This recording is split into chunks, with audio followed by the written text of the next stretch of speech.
Adapter है, और उसके बाद ये वेपर अडेप्टर में आपको हॉस पाइप लगाना है, जो कि हॉस पाइप एक एंड से इस पॉइंट पे कनेक्टेड रहेगा और दूसरे एंड से आपके टीटी में कनेक्टेड। ये टिपिकल लेआउट है उसी का ही, स्टेज 1B का, जो आपको हॉस को टीटी से कनेक्ट करते हुए इस पॉइंट पर कनेक्ट करना है। ये अरेंजमेंट है आपके वेंट पाइप्स का।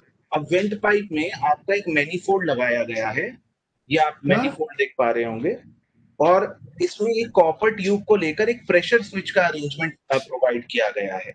अब आपके अंडरग्राउंड टैंक में भी वेपर्स हैं, और वो वेपर्स को आप रूट कर रहे हैं अपने टीटी में। अगर हमारा प्रेशर वेंटिंग ज्यादा हो जाता है तो ये प्रेशर उन वेपर्स को पीवी वेंट के थ्रू रिलीज कर देता है। इस प्रेशर स्विच का ये काम है। फिलिंग स्टेशन वाला अब जो आपके और हम लोगों के आउटलेट्स भी जिस तरीके से लगे हुए हैं उस अरेंजमेंट का फोटोग्राफ्स है। पहले वाले में आप देख पा रहे हैं ये प्रेशर स्विच लगा हुआ है और उससे ये केबल इधर लगी हुई है। In the same way second वाले में आप देखेंगे कि तीनों को मैनीफोल्ड से कनेक्ट किया गया है, क्योंकि तीनों एमएस के ही प्रोडक्ट हैं। इस तरीके से आपको अपना जो VRS स्टेज 1B है, जब आपको हॉस पाइप कनेक्ट करना है, उसका अरेंजमेंट दिखाया हुआ है। ये आप देख पा रहे हैं कि तीनों वेंट पाइप आपस में कनेक्टेड है, और उसके बाद ये जो पॉइंट आ रहा है नीचे, उससे आपने इसको वेपर अडेप्टर कनेक्ट किया है उस पॉइंट में, और दूसरी तरफ इसको टीटी के साथ कनेक्ट किया है। हाँ जी नमस्कार जी सर, सॉरी मैं आपको मिस कर गया था। बस ठीक है जी, आप बताइए। ये हमारे कुछ दो डिफरेंट टाइप के अडेप्टर्स आपको पंप पे दिखेंगे, दो प्रोवाइड करे हैं। नील एंटरप्राइजेस का इस तरीके से है, जिसमें बेंड स्टार्ट कर देंगे किया हुआ है। अगले महीने से, इस महीने का तो मतलब, और दूसरे वाला IRA का है, पीछे अगले महीने दे देंगे इस तरीके से प्रोवाइड।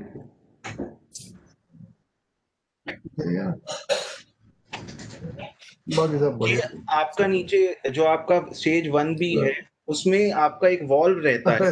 जब ये वॉल्व आपकी लाइन के परपेंडिकुलर होता है तो ये आपका क्लोज पोजीशन में रहता है। अभी मैं आपको एक वीडियो भी दिखाऊंगा जिसमें ये बताएंगे। और एक ये जो आपका वॉल्व है, अगर इसको पैरेलल टू पाइपलाइन कर देंगे तो वो ओपन हो जाएगा। ये कुछ स्टैंडर्ड ऑपरेटिंग प्रैक्टिसेस हैं टीटी डिकेंटेशन के टाइम पे। आपका टीटी ड्राइव आउट पोजीशन में लगा हुआ होना चाहिए, जो आपको व्हील चोक्स लगाने हैं अपने व्हील्स के आगे, और टीटी का जो एरिया है, डिकेंटेशन का एरिया है, उसको बैरिकेडिंग करनी है। आपको टीटी को 10 मिनट के लिए खड़ा रखना है, जिससे कि उसके अंदर जो प्रोडक्ट है वो सेटल हो जाए। टीटी के चारों ओर फायर एक्सटिंग्विशर्स और फायर बकेट्स रखें। टीटी चेसिस से अर्थिंग को कनेक्ट करें। जो आपका अर्थिंग बॉक्स रहता है टीटी के पास, टीटी डिकेंटेशन के पॉइंट के पास, वहां से उसको टीटी को अर्थिंग प्रोवाइड करें। मैनीफोल्ड को चेक कर लें, उसका locking system, master valve cover check कर लें, और जो आपका डोम कवर लॉकिंग है और सीलिंग है उसको चेक कर लें। फिजिकल डिप लेने के बाद उसको इनवॉइस से मैच करके डोम को प्रॉपर्ली क्लोज कर दें। और जिस भी टैंक में आप प्रोडक्ट अनलोड कर रहे हैं, उससे जितने भी आपकी नोजल्स कनेक्टेड हैं उनसे सेल चालू ना रखें। वैसे ये प्रोविजन हमने कल ऑटोमेशन में कन्वर्ट किया था कि इंटरलॉक्स लग जाते हैं उस टैंक से कनेक्टेड नोजल्स को, बट अगर कहीं पर इंटरलॉक किसी वजह से एक्टिव नहीं है तो आप उस टैंक से कनेक्टेड नोजल्स को बंद रखें। ये जो आपके SOP बोर्ड होता है टीटी अंडर डिकेंटेशन, वो आप उस DU के पास और टीटी के पास रखें। अब हम VRS स्टेज 2 की बात करेंगे। अभी जैसे हमने बात की VRS स्टेज 1B की, जो हमारा काम में आ रहा था जब कोई भी गाड़ी हम खाली कर रहे थे। स्टेज 2 कब काम आता है? जब हम DU से अपनी डिस्पेंसिंग यूनिट से प्रोडक्ट कस्टमर के टैंक में डालते हैं। तो जब भी हमारे वेपर्स रिलीज होते हैं तो उन वेपर्स को कैप्चर करने के लिए हर किसी आउटलेट पे VRS स्टेज 2 लगा हुआ है। ये उसका एक टिपिकल लेआउट यहाँ पर दिखाया हुआ है। जैसे कि आप देख सकते हैं कि आपका ये डिस्पेंसिंग यूनिट है, इस डिस्पेंसिंग यूनिट से एक रिटर्न लाइन आपकी टैंक में आ रही है, जिसके थ्रू आपके बेसिकली वेपर्स आपके टैंक में आ रहे हैं। इससे मैं आपको और बेटर वे में समझाता हूँ। आप तोड़ तोड़ के निकल रहे हो क्या?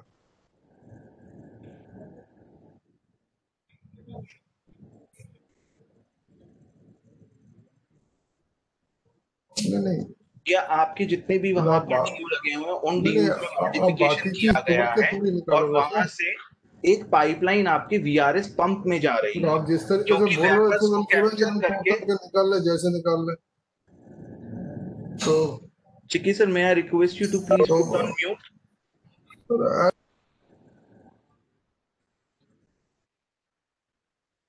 हम वीआरएस स्टेज 2 की बात कर रहे हैं। आपके जितने भी पेट्रोल पावर के डीयूज हैं उन सब डीयूज में मॉडिफिकेशन किया गया है। उससे हम लोगों ने उस डीयू के नीचे से एक पाइपलाइन आपकी वीआरएस पंप में गई हुई है।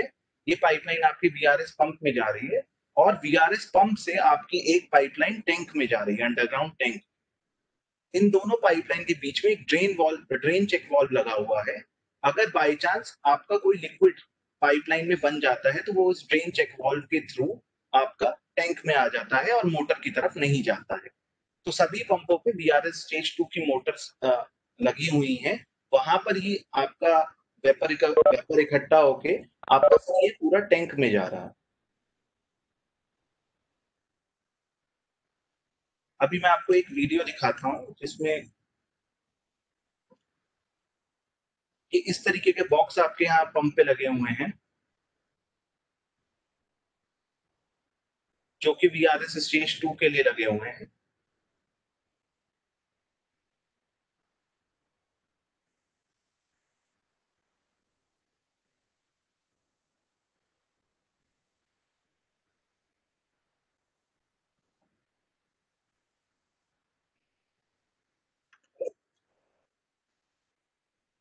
अभी ये एक वीडियो है। क्या सभी को वीडियो दिख रही है?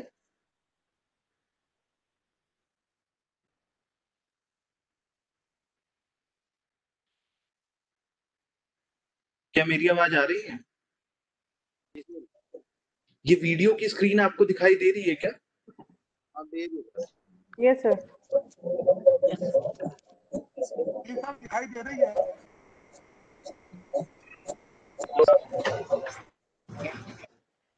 नहीं आ रही। It's clear sir.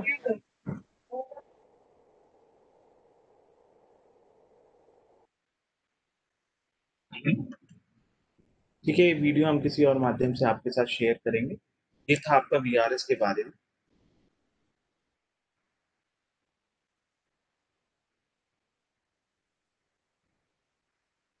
अभी किसी को वीआरएस के बारे में कोई सवाल है तो वो बात कर सकते हैं।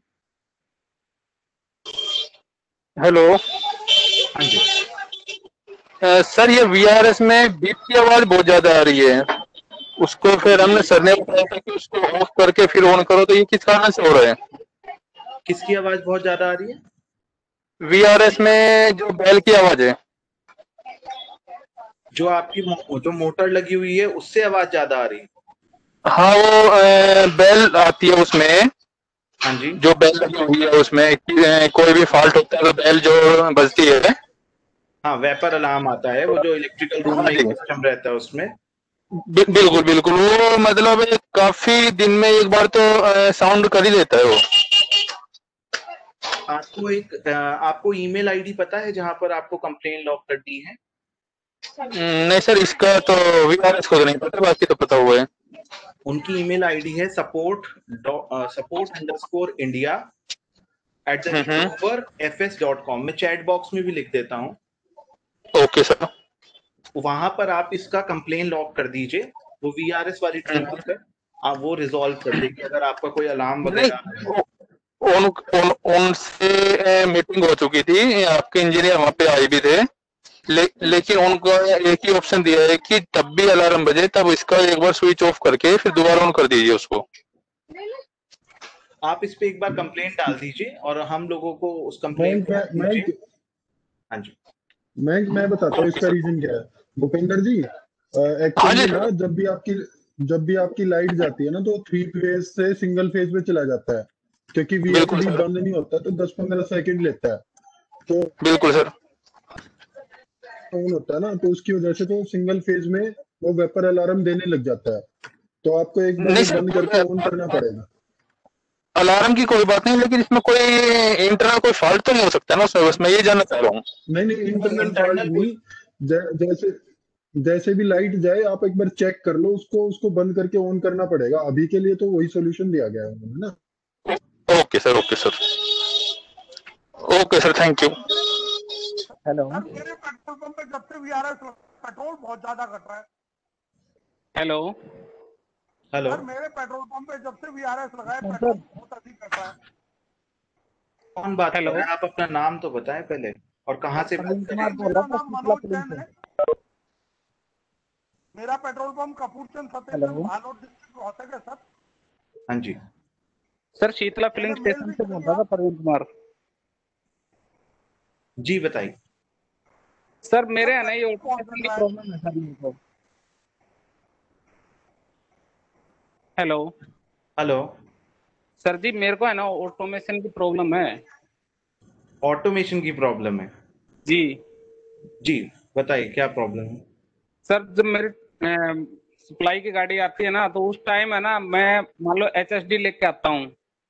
जी, तो जैसे इसमें है ना गाड़ी है ना डीजल की रितने लगती है, तो उस टाइम है ना मेरी पेट्रोल की भी मशीनें बंद हो जाती है। मैंने इसके लिए ना करमवीर जी को भी बोला था, उसके दो मतलब बार। आप कह रहे हैं कि डीजल के टैंक में आप प्रोडक्ट खाली कर रहे हैं, लेकिन सारी नोजल बंद हो रही है। जी जी जी। ठीक है, आपके यहाँ और पैक का ऑटोमेशन है? और पैक का है सर, ये करमवीर जी से मेरी बात हुई थी, हाँ जी, उसके बदले 2 बार आ चुके हैं। जी। बाकी इस मेरे को ये इस प्रॉब्लम का है ना अब तक समाधान नहीं हुआ है मेरे पास। आपने पंप का क्या नाम बताया? Sheetla filling station. ठीक है, इसको हम लोग टेकअप करते हैं, रिजॉल्व हो जाएगा।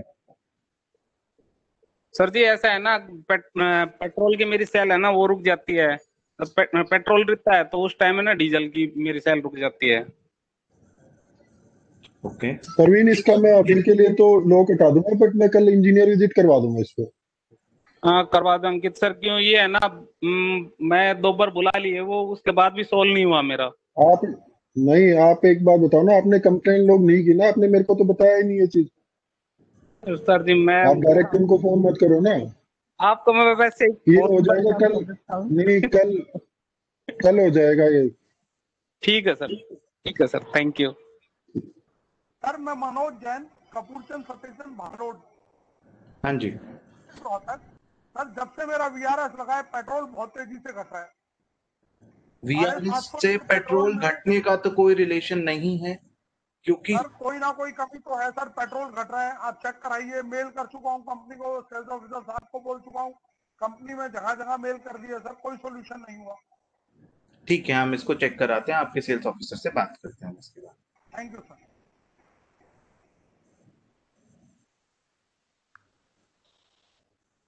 हेलो हाँ जी, सर, नमस्कार जी। नमस्कार। सर मैं गोवर्धन एचपी सेंटर से बोल रहा हूँ जी, चंदन। जी बताइए। मेरे पास वेपर रिकवर सर वो जो प्रॉब्लम है मेरे पास है जी। आपके द्वारा बताया गया था पिछली बार मीटिंग में कि 3 फेज का होगा जब भी चलेगा ये मशीन वेपर वाली। हाँ जी, हाँ जी, सर हमारे पास डीजी है जो शायद सिंगल फेज है या दो डबल फेज है।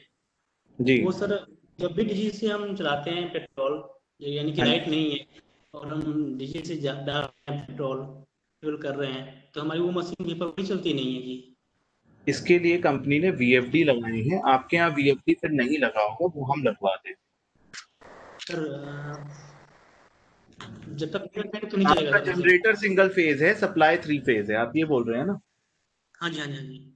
ठीक है, हम लोग इसको भी करवा दें। Thank you sir.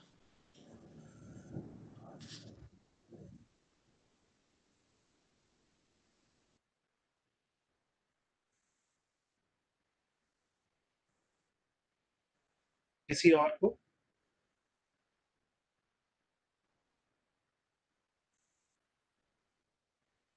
ठीक है, फिर मैं ये सेशन यही खत्म कर दूं। मे आई रिक्वेस्ट चिकी sir to take it forward. Ankit. मैं टेक और करूँ। ओके। नमस्कार सभी को। मैं अंकित यादव, रेवाड़ी सेल्स ऑफिसर। अभी मैं आपको एसओपी, ओडीएमटी और एमडीजी बताऊंगा।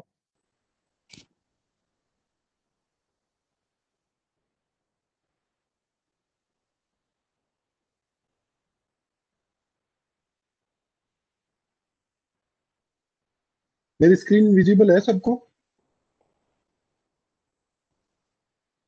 जी सर। ओके। तो जैसा कि आप सभी जानते हैं कि पेट्रोल पंप और केरोसिन डीलर्स के लिए मिनिस्ट्री के द्वारा मार्केटिंग डिसिप्लिन गाइडलाइंस लागू की गई हैं, जो कि टाइम टू टाइम अमेंड भी होती रहती है। जैसे कुछ न्यू रेगुलेशंस आते हैं तो मिनिस्ट्री के द्वारा उसमें अमेंडमेंट भी होता रहता है, और ये इंडिया में हर रिटेल आउटलेट या केरोसिन डीलरशिप पे एप्लीकेबल है। जो अभी लेटेस्ट एमडीजी जो चल रही है 8 जनवरी 2013 को लागू हुई थी, और उसमें 3 अगस्त 2018 को कुछ अमेंडमेंट्स किए गए हैं ऑटोमेशन को लेके। तो एमडीजी का मेन मोटिव क्या है? एमडीजी का मेन मोटिव ये है कि सभी डीलर्स, जो भी रिटेल आउटलेट है या केरोसिन डीलर है, उनमें एक डिसिप्लिन मेंटेन करना है कि सेम टाइप के ऑपरेशन हो सके सब जगह पे, और हर कस्टमर को ज्यादा से ज्यादा अच्छे सर्विस दिए जा सके हर आउटलेट में। तो पहली बार इसको 1981-82 में बनाया गया था। करंटली एमडीजी 2012 लागू है, जो कि इम्प्लीमेंट हुई थी 2013 में। ये कुछ अप्रूवल्स है, जैसे ये तीनों डायरेक्टर्स को जो 3 जनवरी 2013 को भेजा गया था कि जो जो भी मॉडिफिकेशंस करके एमडीजी 2012 को लागू करने के लिए मिनिस्ट्री ऑफ पेट्रोल गैस ने ये हमें भेजा था 2012 की एमडीजी, जो कि 3 जनवरी 2013 से लागू हो गई थी। उसके बाद कुछ जो चेंजेस हुए हैं उनमें एक आया है कि मिनिस्ट्री का जो भी मीटिंग हुई थी उनकी मिनट्स में कि इंस्पेक्शंस पे क्या कैसे करना है। तो जैसे अब तो 100% आउटलेट्स ऑटोमेटेड है, लेकिन पहले कुछ आउटलेट्स ऑटोमेटेड नहीं थे किसी रीजन से, उनके टैंक पुराने थे जिनमें प्रोब नहीं चल रही थी या जो भी था। तो उन केसेस में इंस्पेक्शंस को मिनिस्ट्री ने हमें बोला था कि आपको इस टाइप से इंस्पेक्शन करनी है। अगर आउटलेट में ऑटोमेशन पूरा है और बिना ऑटोमेशन के कोई भी इंस्पेक्शन नहीं, ऑपरेशन नहीं हो रहा है, तो आप उस आउटलेट की 2 बार इंस्पेक्शन, फिजिकल इंस्पेक्शन कर सकते हैं, आपको 4 बार करने की जरूरत नहीं है। या दूसरा ये था कि जहाँ पे ऑटोमेशन कंप्लीट हो गया है बट वो नैनो में नहीं है, मतलब कि वो कुछ ऑपरेशन उनके मैनुअल चल रहे हैं लेकिन ऑटोमेशन कनेक्टेड है, जैसे नेटवर्क इशू है या वो एचएस से कनेक्टेड नहीं है, तो उसमें हमें 3 बार करनी है। और अगर किसी भी आउटलेट पे ऑटोमेशन है ही नहीं तो उसकी हर क्वार्टर में इंस्पेक्शन होनी चाहिए। लेकिन आज के दिन में सारे आउटलेट्स ऑटोमेटेड है और सारे आउटलेट्स लगभग नैनो में है। अगर कोई भी इश्यू होता है तो 3 दिन की जैसे आपकी सेल्स ऑफिसर की परमिशन होती है और 15 दिन की हमारे डीजीएम सर की परमिशन से हम उसको लगभग रिजॉल्व करवाने की कोशिश करते हैं। इसमें ये कहा गया था कि ओएमसी का कोई भी अधिकारी है जो ग्रेड सी से ऊपर का है उसको भी इंस्पेक्शन करनी है। और थर्ड पार्टी ऑडिट का उन्होंने कह दिया था, थर्ड पार्टी ऑडिट नहीं होगा लेकिन ज्वाइंट टीम इंस्पेक्शन हो सकती है मिनिस्ट्री या मैनेजमेंट कंपनीज की। उसके बाद जो भी 28 जनवरी 2013 को मीटिंग हुई थी उसमें कुछ अमेंडमेंट, और वो उसमें ल्यूब कवर नहीं किया गया था। तो जो ल्यूब की जो भी इंस्पेक्शन है या ल्यूब की भी सैंपलिंग होती है वो एमडीजी 2005 के हिसाब से ही होती रहेगी, मतलब क्लोज 6.2 एमडीजी 2005 से ही ले लिया गया है। उसके बाद एमडीजी जो है वो 8 चैप्टर्स में डिवाइडेड है। पहला जो है कि आपको जो भी आपका प्रोडक्ट है जैसे पेट्रोल, डीजल, पावर, टर्बोजेट, उसको रिटेल आउटलेट पे कैसे हैंडल करना है। दूसरा इंडस्ट्री गाइडलाइंस है कि इंडस्ट्री के बंदों को कैसे सैंपल कलेक्ट करना है और उनकी टेस्टिंग कैसे करनी है। उसमें थर्ड पॉइंट है कि कंपनी के स्टोरेज पॉइंट्स है जैसे डिपो है या टर्मिनल्स है, उनको कैसे हैंडल करना है और उसमें ओएमसी को क्या क्या ड्यूटीज है। चौथा है कि कंपनी ने जो भी इक्विपमेंट पेट्रोल पंप पे दिए हुए हैं उनकी मेंटेनेंस कैसे करनी है। फिर उसके बाद जो मेजर डीलर के लिए और कंपनी के लिए आता है कि इरेगुलरिटीज कितने टाइप की है, टाइप ऑफ इरेगुलरिटी की रिटेल आउटलेट पे कौन कौन सी कमियां हैं और उन कमियों को कितने भाग में बांटा गया है। छठा केरोसिन डीलर्स के लिए है, लेकिन जैसा कि आप जानते हैं हरियाणा केरोसिन फ्री स्टेट है, तो हम इस पे ज्यादा नहीं जाएंगे। सेवंथ है मोबाइल लेबोरेटरी। हर कंपनी की अपनी मोबाइल लेबोरेटरी होती है। एक इंडस्ट्री मोबाइल लेबोरेटरी भी होती है जो कई बार आके आपके आउटलेट पे भी सैंपल लेती है या डेंसिटी चेक वगैरह करती है, तो उसके बारे में है। आठवां ये है कि कोई भी आपकी कमी निकाली जाती है तो उसके तहत ओएमसी आप पे क्या क्या एक्शन ले सकती है। तो हम पहले स्टार्टिंग से स्टार्ट करेंगे कि आपको अपने रिटेल आउटलेट पे मतलब कि प्रोडक्ट को हैंडल कैसे करना है।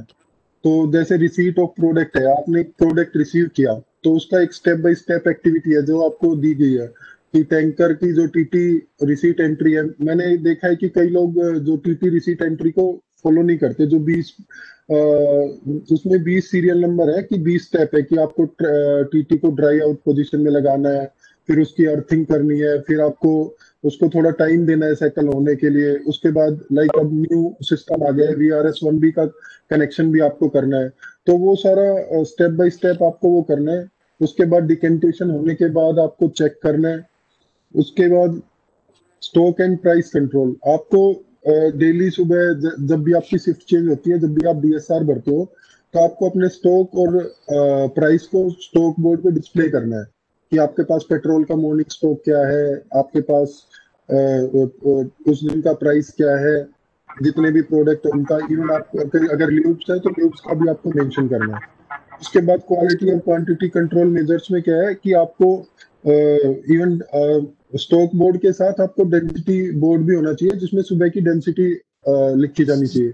और आपको Q&Q के लिए कि 5 लीटर का जो आपके पास वेट्स एंड मेजर से कैलिब्रेटेड जार होता है, उससे कस्टमर्स को टेस्टिंग करवाना या उनको डेंसिटी चेक करवाना कि सुबह की डेंसिटी ये है और आपने डेंसिटी अभी ली है, तो उसमें जो भी एज पर रूल +-3 का वेरिएशन हो सकता है, तो दैट इज क्वालिटी और क्वांटिटी का कंट्रोल मेजर्स हुआ है। बाकी स्टेचुरी और अदर रेगुलेशंस है, जैसे आपके EB रूम में एक ISI मार्क का वो होना चाहिए, रबर मैट होना चाहिए, CPR चार्ट लगा होना चाहिए, टॉयलेट क्लीन चाहिए, या पैसो लाइसेंस आपके पास अवेलेबल होना चाहिए, DM-NOC ड्राइंग की कॉपी आपके पास अवेलेबल होनी चाहिए। ये सारी चीजें आपको टाइम टू टाइम देखना चाहिए।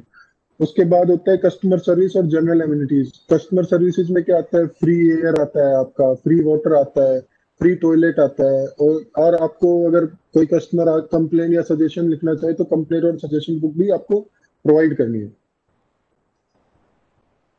दूसरे चैप्टर में इंडस्ट्री को गाइडलाइन दी गई है कि सैंपल कलेक्शन और टेस्टिंग कैसे होती है।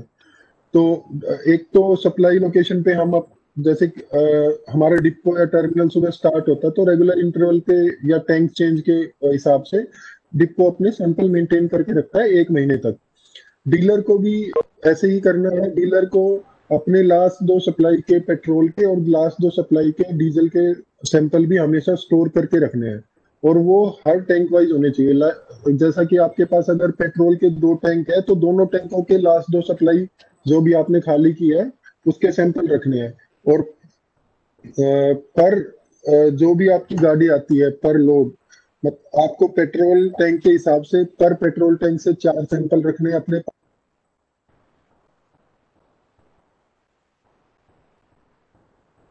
टैंक। तो उसके पास टोटल 8 पेट्रोल के सैंपल होने चाहिए और 4 डीजल के सैंपल होने चाहिए लास्ट 2 सप्लाई के। उसके बाद ऑयल कंपनीज के ऑफिशियल या मोबाइल लेबोरेटरी या एजेंसी, जो भी हमारी ऑयल कंपनीज कोई एजेंसी ऑथराइज करती है, तो वो आपके आउटलेट से आके सैंपल कलेक्ट कर सकती है। सुरेंद्र, तीसरा चैप्टर है कि कंपनी के जो भी स्टोरेज पॉइंट है, जैसे डिपो या टर्मिनल, उन पे हम कैसे पेट्रोल या डीजल हैंडल करते हैं। तो वो पार्ट है, वो डिपो और सैंपल के लिए है, रिटेल आउटलेट्स के लिए नहीं है।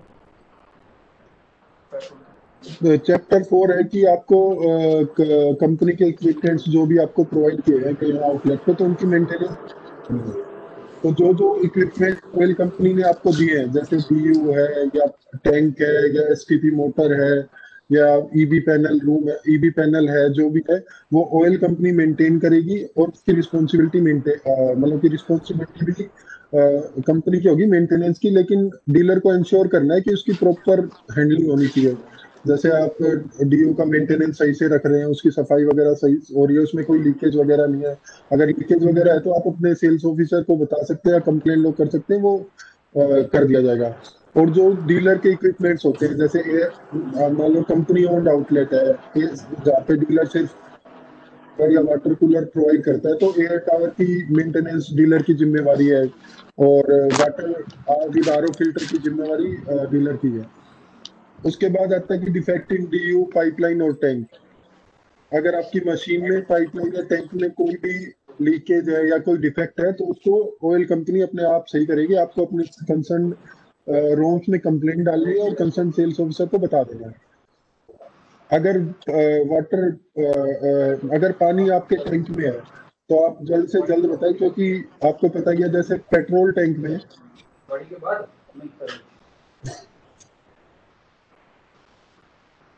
जैसा कि आपको पता ही है कि आजकल पेट्रोल में as per ministry rule 10% ethanol आ रहा है।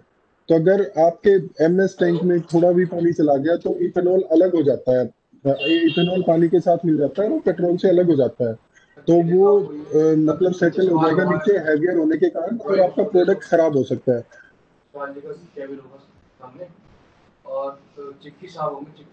जितेंद्र पवार जी म्यूट पे कर लीजिए आप। गार्ड को बोल दो कि ये लेके आने, ठीक है। NOC और जो DC की ड्राइंग है तो इस बात को दे दो, फिर हमारा DD और वो DD रिपोर्ट वो चाहिए। पंकज वो बॉस से अगर मिल सको तो मिल लेना एक बार। पंकज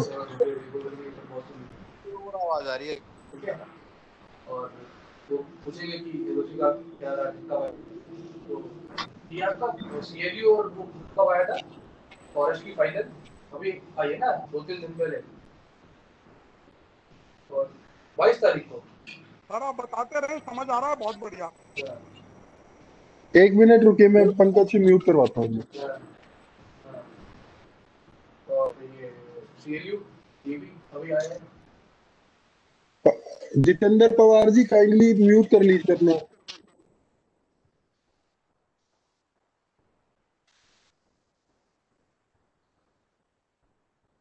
तो मैं आपको बता रहा था कि जैसे 10% इथेनॉल आ रहा है जो अब MS में, तो आपकी जिम्मेवारी और ज्यादा बन जाती है कि पेट्रोल टैंक को आप डेली सुबह चेक करें।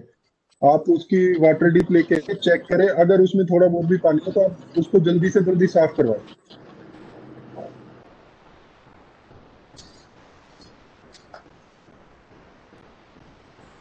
उसके बाद आती है मेनली जो कंसर्न होता है कि हेलो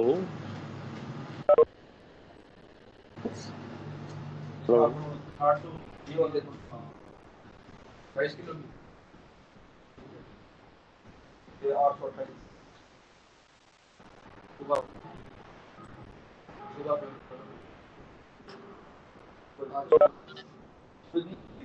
सुबह की चाहिए ना, सुबह की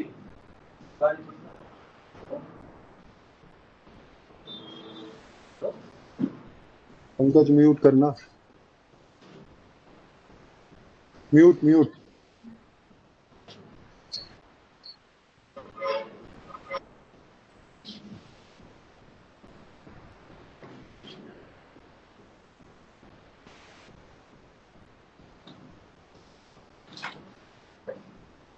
तो MDG के चैप्टर 5 में जो है कि रिटेल आउटलेट पे क्या क्या कमियां हो सकती है या कोई जो भी इरेगुलरिटीज हो सकती है उसके बारे में है।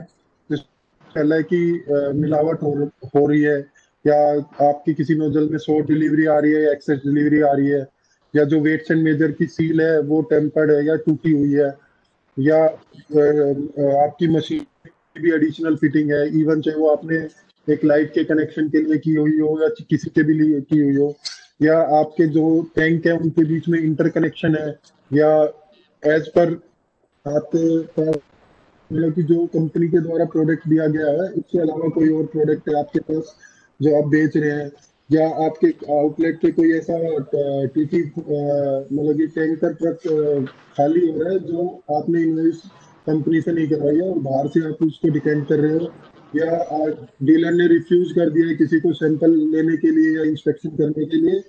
और मेन सबसे मेन रेगुलेटरी है कि सुबह 10 बजे के बाद अगर कोई सुबह 10 बजे के बाद अगर आपने डेंसिटी नहीं रखी तो non availability of reference density, क्योंकि 10 बजे के बाद कोई भी इंस्पेक्शन करने आएगा। गाड़ी में एक पे लेना नहीं है आपको।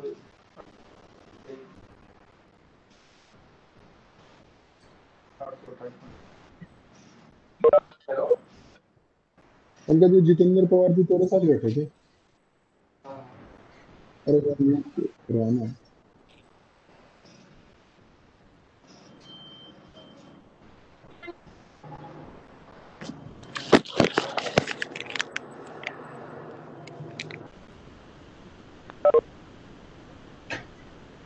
तो ये जो रेफरेंस डेंसिटी का मैं आपको बता रहा था कि आपको 10 बजे तक डेंसिटी अपने डेंसिटी रजिस्टर में भरनी है, इवन आपको डिस्प्ले भी करनी है। तो अगर किसी को रेफरेंस डेंसिटी नहीं मिलती है और 10 बजे के बाद आता है तो वो एक मेजर इरेगुलरिटी में आता है एमडीटी के तहत। अब जो और बाकी है, जैसे आपका मान लो आपको सुबह 6 बजे रेट चेंज होना है, आपका ऑटोमेशन यूजुअली आपका ऑटोमेशन सुबह 6 बजे रेट चेंज कर देता है, लेकिन आपको इंश्योर करना है कि 6 बजे रेट चेंज हो जाता है इन केस कोई इंटरनेट कनेक्टिविटी इशू है या जो भी है। तो अगर आप उस दिन रेट कम हो गया लेकिन आप पिछले दिन वाले रेट पे बेच रहे हो तो वो भी एक इरेगुलरिटी में आता है। या नॉर्मल पेट्रोल को आप टर्बोजेट या पावर के रेट में बेच रहे हो तो वो भी इरेगुलरिटी में आता है। Non maintenance of specific records जैसे स्टॉक डिस्प्ले है, आपका डीएसआर नहीं भरा हुआ आपने 10 बजे से पहले, आपके पास इंस्पेक्शन रिपोर्ट फाइल का फोल्डर नहीं है, आपके पास इनवॉइस का फोल्डर नहीं है, तो ये मतलब जो भी पंप के रिकॉर्ड्स होते हैं ये सारे आपको मेंटेन रखना है। Selling price, higher selling price का मैंने आपको बता ही दिया है कि आपको सुबह 6 बजे चेक करना है इन केस कि आपका ऑटोमेशन से डेट चेंज हुआ है या नहीं हुआ है। अगर कोई इश्यू है तो आप अपने किसी दिन में भी नेटवर्क इश्यू की वजह से या उसकी वजह से नहीं हो रहा है तो आप अपने सेल्स ऑफिसर से बोलिए, वो आपका मैनुअल चेंज करेंगे, ऑटोमेशन वेंडर के थ्रू चेंज करेंगे। और जो नई चीजें ऐड हुई है उसमें एक फ्री एयर ऐड हुआ है जिसका कैलिब्रेशन सर्टिफिकेट भी आपके पास होना चाहिए, टेलीफोन फैसिलिटी होनी चाहिए, फर्स्ट एड बॉक्स होना चाहिए जिसमें सारी मेडिसिन होनी चाहिए फर्स्ट एड बॉक्स वाली विद ड्यू एक्सपायरी डेट। और टॉयलेट क्लीनिंग तो जैसे कि स्वच्छ भारत के अंदर आ गया है तो टॉयलेट क्लीनिंग उसमें प्रॉपर लाइटिंग होनी चाहिए, उसमें पानी होना चाहिए, उसका लैच वर्किंग होना चाहिए और उसकी हाउसकीपिंग वगैरह सब अच्छी होनी चाहिए। एक टॉयलेट में हमें ज्यादा ध्यान देना है क्योंकि आजकल पब्लिक बहुत ज्यादा टॉयलेट मतलब आउटलेट्स पे आके टॉयलेट यूज करती है एंड वो शेयर करती रहती है। अगर कहीं पे भी खराब टॉयलेट होता है तो हमें मेल्स भी आते हैं, इवन वो ट्विटर पे भी शेयर कर देते हैं। तो आप इस चीज में थोड़ा ध्यान रखिए कि आपका टॉयलेट की क्लीनिंग ढंग से होती रहे। और उसके बाद है कि जैसे स्टॉक बोर्ड में आपको स्टॉक लिखना होता है तो वहाँ पे उस दिन का प्राइस भी लिखना होना चाहिए। अगर आपका आउटलेट मैनुअल मोड में चल रहा है without your permission of your area sales officer और डीजीएम, उनके आप मैनुअल मोड में आउटलेट को चला ही नहीं सकते हो विदाउट परमिशन के। अगर ऐसा चलता पाया गया तो आपका जो भी एक्शन पॉइंट्स है वो मैं आपको बताऊंगा इन पे क्या है। डेंसिटी आपने डिस्प्ले नहीं की, ओपनिंग स्टॉक नहीं डिस्प्ले किया, कॉन्टेक्ट डिटेल्स ऑथराइज पर्सन की जैसे आपके सेल्स ऑफिसर की, डीलर की, आपके नियर बाई जो भी टोल फ्री नंबर है उन सबको आपको जो भी एसओपी बोर्ड है उसको डिस्प्ले करना है। कंप्लेंट बुक नहीं दी किसी को या उसको मेंटेन नहीं किया, हाउसकीपिंग अच्छी नहीं है, एफएसएम ड्रेस में नहीं है, इवन ड्रेस में आपकी कैप और शूज, सेफ्टी शूज भी इंक्लूडेड है। उसके बाद एक नया पेमेंट ऑफ वेजेस का उन्होंने ऐड किया था कि जो भी ऑयल कंपनी अपनी मिनिमम वेज नोटिफाई करेगी वो हर डीलर को अपने स्टाफ को देनी है based on skilled semi skilled, उस हिसाब से आपको वो करना है। तो वो सारी जो भी आपकी पेमेंट है वो ई पेमेंट के थ्रू जानी चाहिए, बैंक के थ्रू जानी चाहिए। उसके अलावा आपको पीएफ, ईएसआईसी, बोनस, ये सारे भी सब एम्प्लॉयज को देने चाहिए। और ये एनुअल चीज है जो सब जिसके तहत सब एम्प्लॉयज कवर्ड होने चाहिए आपके, प्रधानमंत्री सुरक्षा बीमा योजना और प्रधानमंत्री जीवन ज्योति बीमा योजना। और आउटलेट पे हर इंस्पेक्शन का रिकॉर्ड होना चाहिए। एमडीजी के तहत इरेगुलरिटी जो भी आपकी कमियां, उनको 3 भागों में बांटा गया है। एक तो क्रिटिकल की जो बहुत ही मोस्ट अर्जेंट होती है, उसके बाद मेजर और उसके बाद माइनर। जो क्रिटिकल इरेगुलरिटीज है उनमें से जैसे मिलावट वाली है, या वेट्स एंड मेजर की सील टूटी हुई है, या उससे कुछ छेड़छाड़ है, या डीयू में कोई भी अनऑथराइज फिटिंग है, स्टोरेज टैंक कनेक्शन है, जो आपने तेल कंपनी से नहीं लिया है और कहीं से लेके आप बेच रहे हो, या दूसरे आपके आउटलेट पे कोई गाड़ी खाली हो रही है जो हमारा एचपीसीएल के डिपो या एचपीसीएल ऑथराइज है, इसका एक्शन यही होता है कि फर्स्ट इंस्टेंस में ही आपको टर्मिनेट कर दिया जाता है। इस पे क्रिटिकल इरेगुलरिटीज में कोई भी कुछ नहीं कर सकता, आपका सेल्स ऑफिसर डायरेक्ट आपको टर्मिनेट कर सकता है।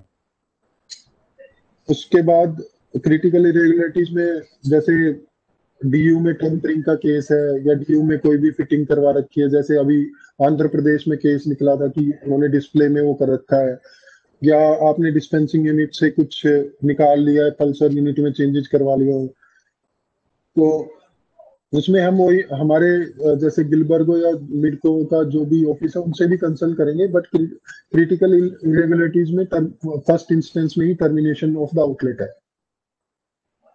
उसके बाद आती है मेजर इरेगुलरिटीज। उसमें क्या होता है कि डीलर ने सैंपल नहीं भरने दिए, या इंस्पेक्शन नहीं करने दी, या सुबह की रेफरेंस डेंसिटी अवेलेबल नहीं है, पेट्रोल डीजल आप पावर या टर्बोजेट या पावर 99 के रेट पे बेच रहे हो, स्टॉक वेरिएशन जो आता है, जो आपका सेल्स ऑफिसर इंस्पेक्शन करता है, जैसे स्टॉक वेरिएशन जो भी अलाउड लिमिट्स है उसके बाहर है, non maintenance of record, last inspection के रिकॉर्ड नहीं है आपके पास, या आपके ओवर चार्जिंग आपका हो गया, या non clean major irregularity add कर दिया गया है। और जैसा कि मैंने बताया कि ऑटोमेटेड रिटेल आउटलेट्स का कि उसका इंस्पेक्शन उसको मैनुअल मोड में आप नहीं चला सकते विदाउट परमिशन, या तो आपको आपके डीलर पोर्टल में जाके एचओएस में जाके वहाँ मैनुअल रिक्वेस्ट प्लेस करनी पड़ेगी, जो आपका एरिया मैनेजर और हमारे डीजीएम सर अप्रूव करेंगे। उसके बाद ही आप मैनुअल मोड में चला सकते हो। विदाउट अप्रूवल आप मैनुअल मोड में नहीं चला सकते। कोई भी आएगा आपके पंप पे, कोई भी ऑफिसर आके पूछ सकता है अगर वो मैनुअल में चल रही है तो आपकी परमिशन कहाँ। उसके बाद नॉन पेमेंट ऑफ सैलरी है या वेजेस है, उसको ई पेमेंट से ना करना, या शॉर्ट डिलीवरी ऑफ प्रोडक्ट है। जैसे कि टॉयलेट का क्लोज पहले मेजर में नहीं था, लेकिन अब ऐड कर दिया गया है। उसमें टॉयलेट में जैसे आपकी इंस्पेक्शन होती है उसमें भी ये 5 पॉइंट आते हैं कि टॉयलेट डेली क्लीन किए जाते हैं, लाइटनिंग अवेलेबल है या नहीं है, फ्लश वर्किंग है, पानी की अवेलेबिलिटी या लैच की, और साइनेजेस है कि ladies toilet, gents toilet, physically handicap as per availability. तो और इसके पीछे एक मेंटेनेंस शीट भी आपको लगानी होती है कि वो कब कब हाउस की उसका क्लीनिंग किया गया, उसमें ये सारी चीजें न्यूली ऐड की गई है मेजर इरेगुलरिटी में क्लीन टॉयलेट्स के लिए। मेजर इरेगुलरिटी में जैसे अलग अलग मेजर इरेगुलरिटी पे अलग अलग पेनल्टीज है, जैसे सैंपल ड्रॉल के नहीं करने दिया, या रेफरेंस डेंसिटी नहीं है, स्टॉक वेरिएशन में गलत है, non maintenance of record, over charging है। तो फर्स्ट इंस्टेंस में तो सेल्स और सप्लाईज को 15 दिन के लिए बंद कर दिया जाएगा आपका। सेकंड इंस्टेंस में आपकी सेल्स एंड सप्लाई को 30 दिन के लिए बंद कर दिया जाएगा। अगर वही चीज विद इन 5 ईयर तीसरी बार होती है तो उसमें टर्मिनेशन ऑफ डीलरशिप है। उसके बाद जैसे अगर आप नॉर्मल पेट्रोल को ब्रांडेड की तरह बेच रहे हो तो फर्स्ट इंस्टेंस में तो हम ऑटोमेशन से देख लेंगे कि वो प्रोडक्ट कितना बिका है। तो एक तो डिफरेंशियल प्राइस की पिछले इंस्पेक्शन से अब तक की रिकवरी की जाएगी, और दूसरे इंस्टेंस में उसको टर्मिनेशन ही है डीलरशिप का। क्लीन टॉयलेट जो कि रिसेंटली ऐड हुआ है उसमें फर्स्ट इंस्टेंस में पेनल्टी 15,000, अगर थर्ड इंस्टेंस होता है तो 25,000, और ना सेकंड इंस्टेंस में 25,000, थर्ड इंस्टेंस में 35,000, और या 45% डीलर मार्जिन बेस्ड ऑन 6 महीने की। अगर आपको पता हो तो even for maintenance of toilet भी आपके डीलर कमीशन में 6 पैसे पर लीटर दिए जा रहे हैं। तो जो भी पेनल्टीज है टॉयलेट नॉन क्लीनेंस की, वो आपके सामने की फर्स्ट इंस्टेंस में 15,000, दूसरे में 25,000, तीसरे में 35,000, या sales and suspension for 7 days. Automation वाली, अगर आपका आउटलेट विदाउट परमिशन के मैनुअल मोड में चल रहा है, या आपकी मशीन पे लॉक लग गया, लॉक प्रोडक्ट का, आपने ऑटोमेशन को बंद कर दिया उसको चलाने के लिए कि 1 घंटे चलाना है या 2 घंटे चलाना है, तो अगर किसी की नोटिस में आता है तो उसमें फर्स्ट इंस्टेंस में पेनल्टीज 1 लाख, सेकेंड इंस्टेंस होता है अगर तो 2 लाख रुपए, और थर्ड इंस्टेंस में टर्मिनेशन ऑफ डीलरशिप है। उसके बाद नॉन पेमेंट ऑफ वेजेस का, सैलरी का है, उसमें डीलर मार्जिन का 20% फर्स्ट इंस्टेंस में है, 30% सेकेंड इंस्टेंस में है, फोर्थ इंस्टेंस थर्ड इंस्टेंस में 40% है। शॉर्ट डिलीवरी में जितनी भी नोजल्स में शॉर्ट डिलीवरी पाई जाएगी, फर्स्ट इंस्टेंस में 25,000 पर नोजल है। अगर within 1 year second instance होता है तो 50,000 है, और sales and supply suspension for 15 days. अगर 1 ईयर में तीसरा इंस्टेंस आ जाता है शॉर्ट डिलीवरी का, तो टर्मिनेशन ऑफ डीलरशिप है।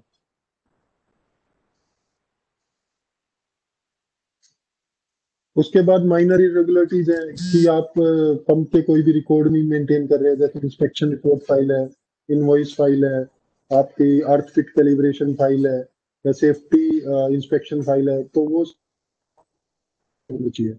या आपके पास एयर फैसिलिटी का रिफ्यूजल है, या आपने फर्स्ट एड बॉक्स में दवाइयां नहीं है या एक्सपायर्ड मेडिसिन है।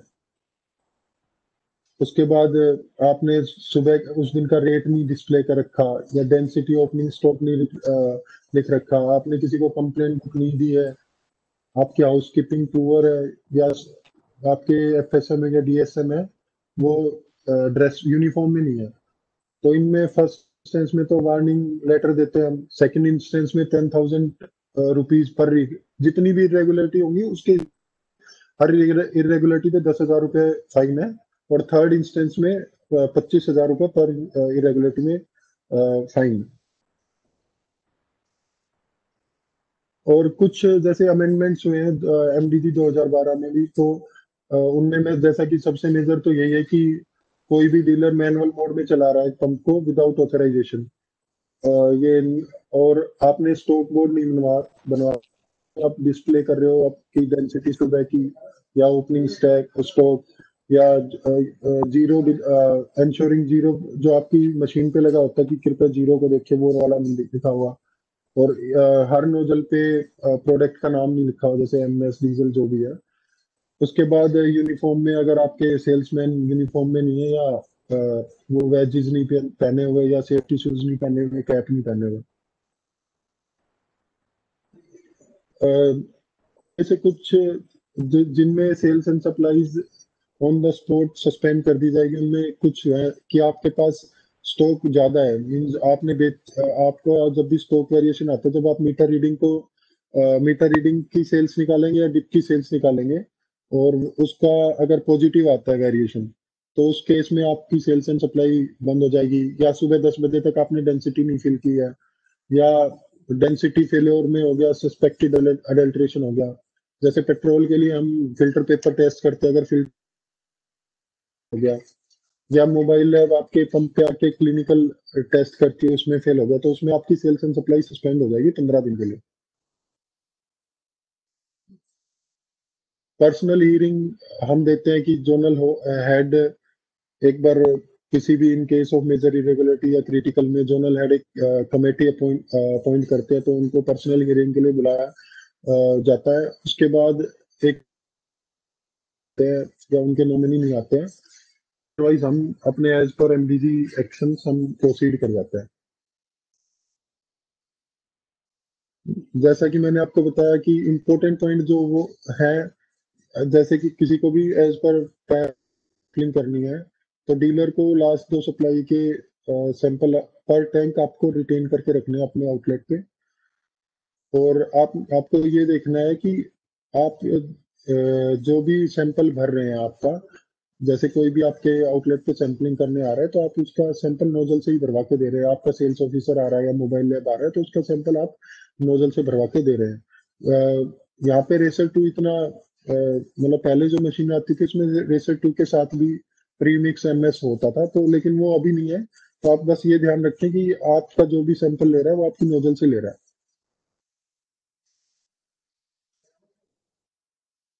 उसके बाद ये है कि आपके किसी भी मशीन में कोई भी एडिशनल फिटिंग नहीं होनी चाहिए। जो आपकी कंपनी से मशीन दी गई है आपको सिर्फ उसकी स्टैंपिंग करवाते रहना है, जो कि 1 साल में एक बार होती है। उसके अलावा आपको किसी से कोई छेड़छाड़ नहीं करवानी। अगर कोई भी टर्मिनेशन की कंडीशन आती है क्रिटिकल में तो डीलर को राइट है कि वो जब भी आपको कोई नोटिस आएगा उसके 30 दिन में अपील कर सकता है कंसर्न रीजनल ऑफिस में, और वो appeal preferably with in 90 days में आपको बुला के जो भी डिस्पोज ऑफ या जो भी आपका आर्बिट्रेशन होगा कर दिया जाएगा। Thank you. अगर आपको एमडीजी में कोई प्रॉब्लम है तो आप मेरे से पूछ सकते हैं कोई।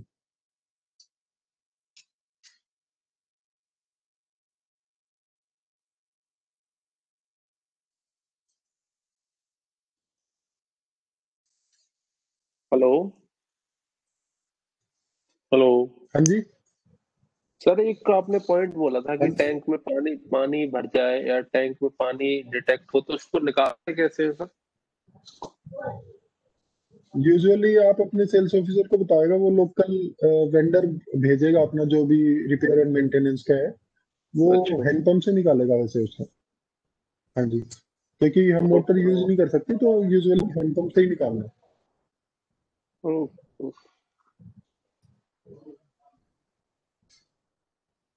बट ये एमएस के क्योंकि पेट्रोल में आजकल इथेनॉल आ रहा है तो गैसोल प्रोडक्ट आता है आपके पंप पे ना, पेट्रोल नहीं आता है, तो इसमें थोड़ा ज्यादा केयरफुल रहने की जरूरत है आपको।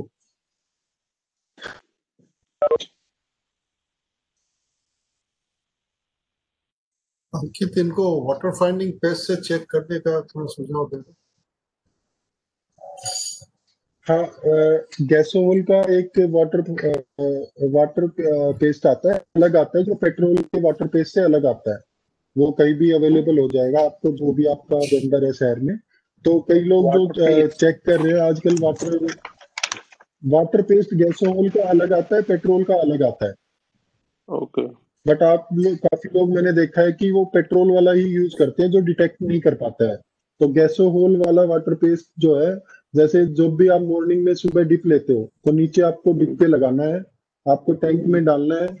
तो अगर उसका कलर चेंज हो जाता है तो मतलब जितने एमएम तक उसका कलर चेंज होता है उतना पानी है आपके उस टैंक में। तो एज सुन एज अगर आपके उसमें कलर चेंज होता है तो आपको श्योरिटी करनी है कि वो जल्दी से जल्दी साफ हो जाए।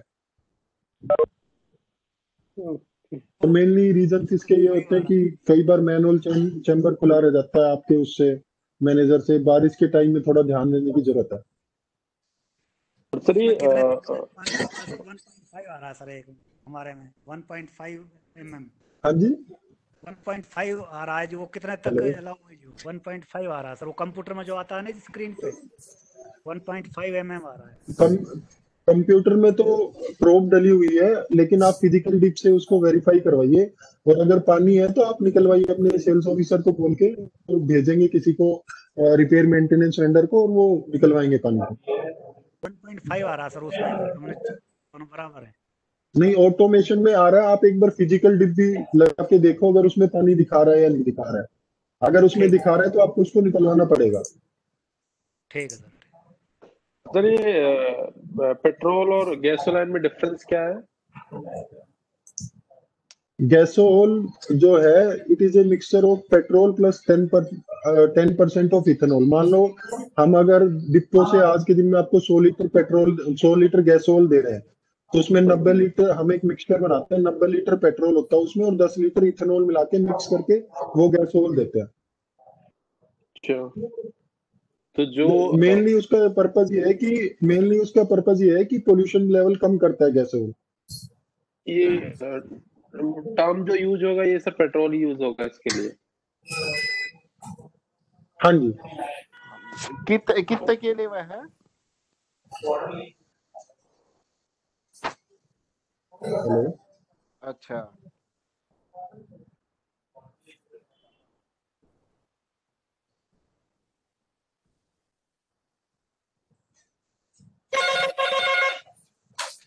हाँ सर। और सर ये वो मतलब DSR अकाउंटिंग, एक मिनट सर।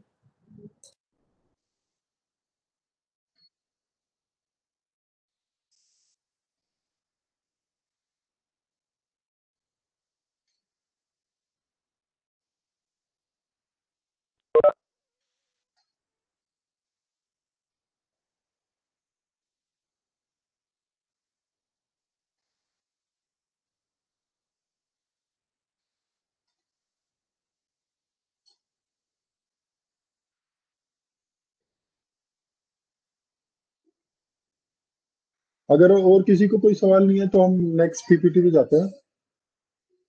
तो जो नेक्स्ट पीपीटी है वो है ODMP, outlet diagnostic monitor tool.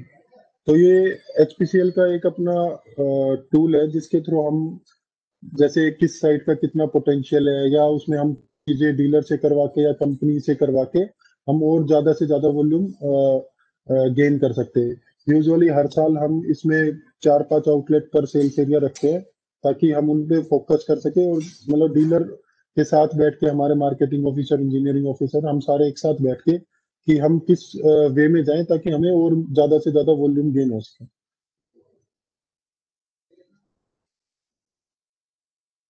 तो इसमें इस टूल में क्या है, मेनली तो 8 मतलब कि इसकी सब कैटेगरीज 8 लीवर्स हैं और 69 पॉइंट्स है, एक्शनेबल एरियाज, जो कि हमें ये बताते हैं कि हम किस किस एरिया में इंप्रूवमेंट करके अपनी सेल को बढ़ा सकते हैं। तो ये 69 एप्लीकेबल नहीं होते कि सब आउटलेट में 69 एप्लीकेबल हो। तो जब भी हम लोग डीलर के साथ फेस टू फेस बैठ के डिस्कस करते तो 69 पॉइंट्स में से कुछ पॉइंट लेते हैं जिन पे हमें फोकस करना है और जिससे हमारी सेल बढ़ सके।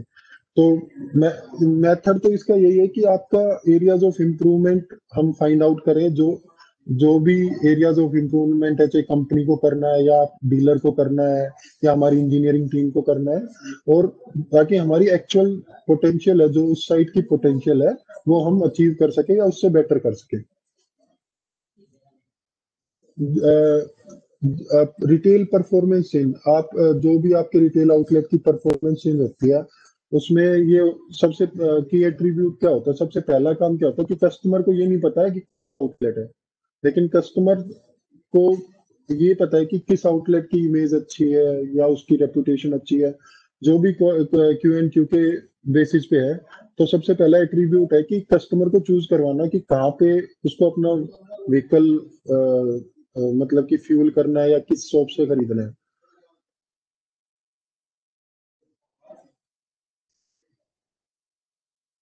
तो जैसे मैंने आपको बताया कि ये 6 जो आपका चेन रिटेल सप्लाई चेन जो डिपेंड करती है, उसमें जो भी चीज है उसमें से सबसे पहले होता है कि उस चीज की लोकेशन कैसी है, उसके बाद वहां पे फैसिलिटीज क्या क्या अच्छी है, फिर उसका नाम कैसा है कि मर्चेंडाइजिंग कैसे कर रहा है, फिर प्राइस आता है।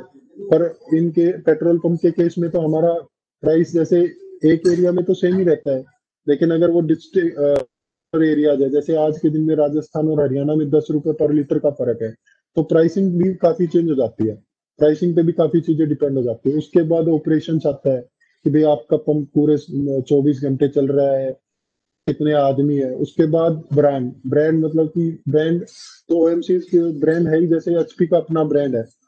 उसके बाद ये होता है कि आपका अकेला पंप है या वहां पे 10 पंप है, कि कंपटीशन कितना है। तो ये मतलब ये सातों चीज डिपेंड करती है कि आपके इन सातों को मिला के आपका बताया जा सकता है कि कैसे सप्लाई चेन चलेगी या कैसे कंज्यूमर आएगा जो आपके पंप पे भरेगा या नहीं भरेगा।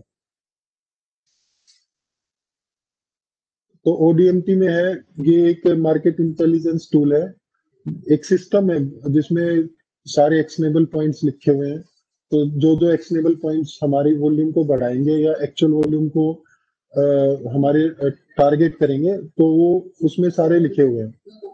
दूसरा वो हाईलाइट करता है कि आपके आउटलेट की क्या स्ट्रेंथ है या आपके आउटलेट की क्या वीकनेसेस है।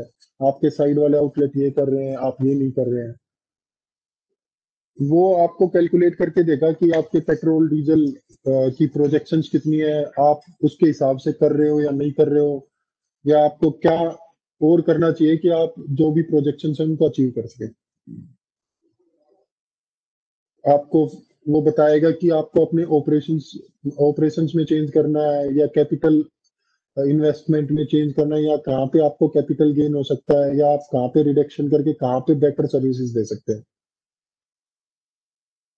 ये एक मेथड है जो आपको स्ट्रेटजी इनिशियली आपको बताएगा डिफरेंट डिफरेंट तरीके क्या है, डिफरेंट डिफरेंट टाइम पे कौन सी स्ट्रेटजी आपको लगानी है, और उससे आपका टेस्ट भी करवाता रहेगा। और ये जैसे ये ओडीएमटी हम लोग भी हर महीने भरते हैं, तो आपको भी हर 10-15 दिन में देखते रहना कि हमने ये पॉइंट डिस्कस, जैसे 2 महीने में हमने कुछ चीज करनी थी तो उसका प्रोग्रेस क्या है। तो एक कंसिस्टेंट एनालिसिस देता रहता है ये चीज।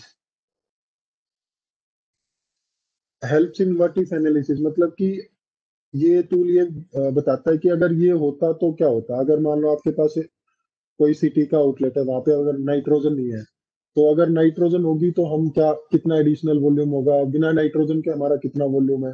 तो जिस हिसाब से कितनी भी फैसिलिटीज है या जो भी एक्सटेंडेबल पॉइंट है, उनका व्हाट इफ एनालिसिस देता है कि वो काम करने से हमारा कितना वॉल्यूम बढ़ सकता है।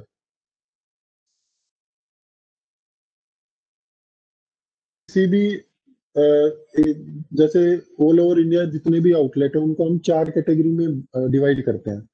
एक तो कि साइट का पोटेंशियल कम है और आउटलेट की भी परफॉर्मेंस लो ही है, तो वो सब आते हैं जो लेफ्ट हैंड साइड में आपको सबसे नीचे वाला कॉलम दिख रहा है उसमें। दूसरा वो होता है कि साइट की पोटेंशियल है लेकिन डीलर की performance as per site potential ज्यादा है।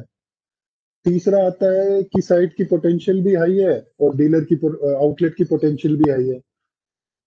तीसरा जो सबसे मेन है उसमें यह है कि पोटेंशियल साइट का तो ज्यादा है लेकिन परफॉर्मेंस आउटलेट की इतनी ज्यादा नहीं आ रही। तो ओडीएमटी जो हम करते हैं वो मेनली इस तीसरे वाले कॉलम के लिए करते हैं कि जहाँ पे हाई पोटेंशियल है बट हमारी परफॉर्मेंस कम है। तो हमें हमारा मेन टारगेट क्या रहता है कि इन जो इस कैटेगरी में आउटलेट फॉल हो रहे हैं उनको हम यहाँ पे लेके जाएं कि जहाँ पे पोटेंशियल भी हाई है और हमारी परफॉर्मेंस भी हाई हो जाए, या एक्चुअल परफॉर्मेंस को अचीव करने में हम जो भी प्लान्स है या जो भी एक्शनेबल एरियाज है उनको काम करें। जैसा कि मैंने बताया था उसके लिए हमारे पास ओडीएमटी टूल है जिसमें 8 लीवर्स है। पहला तो पेमेंट, पहला एक्सेसिबिलिटी एंड आउटलेट लेआउट, कि भाई आपके आउटलेट की एक्सेस कैसी है या लेआउट कौन सा है, डीलर इन्वॉल्वमेंट, डीलर डेली आ रहा है या नहीं आ रहा है, या उसके हाईवे नेटवर्किंग कैसी है, या कस्टमर के साथ रिलेशनशिप कैसे है। उसके बाद एम्प्लॉय ओरिएंटेशन की, एफएसएम्स को मोटिवेट कर रहा है, उनके साथ वीकली मीटिंग या मंथली मीटिंग हो रही है, उनको इंसेंटिवाइज किया जा रहा है अगर वो कुछ अच्छा कर रहे हैं या नहीं कर रहे हैं। उसके बाद आता है कि इंफ्रास्ट्रक्चर और फैसिलिटीज, कि हमारा जो कंपनी ने इंफ्रास्ट्रक्चर प्रोवाइड किया या डीलर का जो भी इंफ्रास्ट्रक्चर है उसमें क्या क्या कमियां या उसमें क्या हम और सुधार कर सकते हैं, या कोई नई फैसिलिटी ऐड कर सकते हैं कि ताकि और ज्यादा कस्टमर आए। उसके बाद मार्केटिंग एंड कस्टमर फोकस, हमें ये पता होना चाहिए कि हमें कहाँ मार्केट करना है हमारे प्रोडक्ट को, या कहाँ का कस्टमर बेस है हमारा, हमारे आउटलेट के थ्रू कौन कौन से मेजर कस्टमर्स जा रहे हैं, वो कहाँ पे भर रहे हैं, उनको वहाँ क्या सर्विसेज मिल रही है। उसके बाद नॉन फ्यूल ऑफरिंग भी होती है, जैसे कहीं कहीं कहीं पे ढाबाज भी है, या इवन आज के दिन में तो मैं कहूंगा कि जो भी आपके फ्यूल से रिलेटेड सर्विसेज नहीं है, जो भी एक्स्ट्रा आप पंप पे कर रहे हो वो नॉन फ्यूल सर्विस। फिर आउटलेट ऑपरेशंस में आ जाता है, आउटलेट ऑपरेशन में आप कितने टाइम कर रहे हो, कितने आदमी है आपके पास कोर्ट मैनेजर है या नहीं है। उसके बाद आता है पेमेंट ऑप्शन। पेमेंट ऑप्शन में आता है कि आपके पास सारे वॉलेट है, जैसे रिसेंटली इंट्रोड्यूस एजीएस का पीओएस है, पेटीएम, एचपी पे, ये सारे ऑप्शन, मतलब आप कस्टमर को जितने ज्यादा ऑप्शंस देंगे उतना बेटर है। अगर आपके पास कोई कस्टमर आ रहा है कि कह रहा है मेरे को फोन पे करना है, आपके पास फोन पे अवेलेबल नहीं है, तो वो थोड़ी सिचुएशन अलग हो जाती है, उसमें कस्टमर फिर आपके पास दोबारा नहीं आएगा और उसका वर्ड ऑफ माउथ भी यही जाएगा कि उस पंप पे मेरे को फोन पे नहीं मिला था, तो वो 2 लोगों को और बताएगा। तो जितने ज्यादा पेमेंट ऑप्शन आपके पास होंगे उतना बेटर वो होगा आपके लिए। ओडीएमटी का मेनली प्रोसेस फ्लो क्या होता है, जैसा मैंने आपको बताया था कि जहाँ पे हमारा हाई पोटेंशियल साइट है लेकिन हमारे आउटलेट की परफॉर्मेंस कम है, तो उस बेसिस पे हम साइट को सेलेक्ट करते हैं। उसके बाद हम डीलर के साथ बैठ के, marketing officer, sales officer, engineering officer, हमारे डीजीएम सर, हम बैठ के डिस्कस करते हैं कि भाई कौन कौन से कस्टमर टारगेट करने हैं या कौन कौन सी इंफ्रास्ट्रक्चर है या आपके डीलर के एंड से क्या चाहिए। तो वो हम एक लिस्ट बनाते हैं जिनको हम रेगुलरली पर मंथ मॉनिटर करते रहते हैं। उसके बाद आता है कि वो आइडियाज जो भी हमने आइडेंटिफाई किए थे, जो भी एक्शनेबल पॉइंट हमारे, वो इम्प्लीमेंट हुए हैं या नहीं हुए हैं। अगर वो जैसे पर मंथ में हमने ऑब्जर्व किया कि उसकी आउटलेट की हुई है या नहीं हुई है, तो अगर वो टारगेट वॉल्यूम हमने अचीव कर ली तो ठीक है, अगर नहीं की है तो फिर हम उसको फिर अगले महीने में दोबारा एक्सेस करेंगे कि उस चीज पे हमने क्या किया है या कौन सा इनिशिएटिव हमारा रह गया जिसकी वजह से नहीं हुआ। अगर वॉल्यूम अचीव होगी और अगर फर्दर इंप्रूवमेंट का है तो उसकी सस्टेन तो हम दोबारा उसको आउटलेट को डायग्नोस्टिक में डाल देंगे। अदरवाइज अगर हमने एक्चुअल वॉल्यूम गेन कर लिए तो हम उस वॉल्यूम को सस्टेन करने के लिए हमें क्या करना है वो इनिशिएटिव रखते हैं। बस जैसे मैंने बताया था कि एक्सेसिबिलिटी और लेआउट में क्या क्या होना चाहिए, जैसे आपका एंट्री और एग्जिट जो इंग्रेस एग्रेस पार्ट है उसमें वो स्मूथ नहीं है, या आपको उसमें कुछ वो चाहिए, हेल्प चाहिए, कंपनी की चाहिए, खुद करनी चाहिए, या आपका फोरकोर्ट मैनेजमेंट सही नहीं है, या आपकी डीयू का अलाइनमेंट सही नहीं है कि पेट्रोल जैसे यूजुअली तो ऑल प्रोडक्ट ऑल उस पे है अभी न्यूली उसमें, लेकिन अगर फ्यूल मिक्स आपका कहीं पे गलत लग रहा है कि आपको चेंजेस करवाने, तो आप अपने सेल्स ऑफिसर के उनसे डिस्कस करके आप वो करवाइए। दूसरा, डीलर इन्वॉल्वमेंट में कस्टमर इंटरेक्शन की, डीलर कितनी कस्टमर से बात कर रहा है, या वीकली मीटिंग अपने एफएसएम से कर रहा है या नहीं कर रहा है, या उनको कोई अच्छा कर रहे हैं तो उनको इंसेंटिवाइज किया जा रहा है या नहीं किया जा रहा। एम्प्लॉय ओरिएंटेशन में रिकॉग्निशन और एम्प्लॉयज की बार बार ट्रेनिंग, जैसे मे भी आपको पता है कि ऑटोमेशन कैसे चलता है, आप अपने एम्प्लॉयज की भी ट्रेनिंग उनको भी देते रहे ताकि उनको भी पता रहे कि जो जो नई नई टेक्नोलॉजी आ रही है उससे कैसे बेनिफिट हुआ जा सकता है। उसके बाद इंफ्रास्ट्रक्चर में क्या आता है कि कोई मेंटेनेंस, रिपेयर, या आउटलेट पे लाइट रही है, या आपको एक्स्ट्रा लाइट चाहिए, या मशीन खराब हो गई है उसका रिपेयर मेंटेनेंस, या ड्राइवे आपका खराब है, अंडुलेशन है, तो इंफ्रास्ट्रक्चर में वो चीजें आती है। मार्केटिंग में होता है कि कोई जो भी कस्टमर आपके एरिया में है या जो आपके रोड के थ्रू जा रहे हैं उनको, उनके साथ बातचीत करना, उनको ऑफर करना, सोलिसिटेट करना। उसके बाद हमारे ड्राई ट्रैक प्रोग्राम है, जैसा आप सबको पता है, जो भी बड़े कस्टमर है उनको ड्राई ट्रैक पे लेके आना ताकि उनको बेनिफिट हो उसके। ड्राई ट्रैक पे जैसे आप सबको पता है कि पर 100 रुपए 75 पैसे कंपनी डिस्काउंट देती है। उसके बाद forecourt services, automatic bill printing. Automatic bill printing आजकल आप पीओएस मशीन से कर सकते हैं जो एजीएस वाली है, क्योंकि आपके जो भी एजीएस या रेलकॉन के ऑटोमेशन सिस्टम है वो टोटली उससे सिंक्रोनाइज्ड है, आपकी जो एजीएस की पीओएस मशीन है। तो अगर आप उसमें ऑनलाइन ट्रांजेक्शन फैच करेंगे तो आप वहीं से ही प्रिंट, ऑटोमेटिक बिल प्रिंट दे सकते हैं। उसके बाद नॉन फ्यूल ऑफरिंग में जैसे मैंने आपको बताया था, ढाबा है या कोई कैफे है, या जो भी मतलब आपके पेट्रोल डीजल या जो भी गाड़ी में नहीं डलने के अलावा जैसे जो भी आपकी ऑफरिंग्स है, चाहे पानी की बोतल की और ड्रिंकिंग फैसिलिटीज एंड ऑल, वो आप प्रोवाइड करते हो, नॉन फ्यूल ऑफरिंग में आती है। आउटलेट ऑपरेशंस में कि एडुकेट भी उसमें स्टॉक अवेलेबिलिटी है, वो कितने टाइम चल रहा है, हाउसकीपिंग और लुक एंड फील कैसी है आउटलेट की, वो आउटलेट ऑपरेशंस में आना है। पेमेंट ऑप्शंस में मैंने जैसे आपको बताया कि सारे पेमेंट ऑप्शंस होने चाहिए आपको, आपके पास सारे वॉलेट वो होने चाहिए, आप कितना क्रेडिट एक्सटेंड कर सकते हैं, या आप किस कस्टमर को कितना डिस्काउंट दे सकते हैं, ये सारी चीजें आपके पेमेंट ऑप्शंस में आती है। तो ओडीएमटी पे मेरी तरफ से इतना ही था, अगर आप लोग कुछ पूछना चाहते हैं।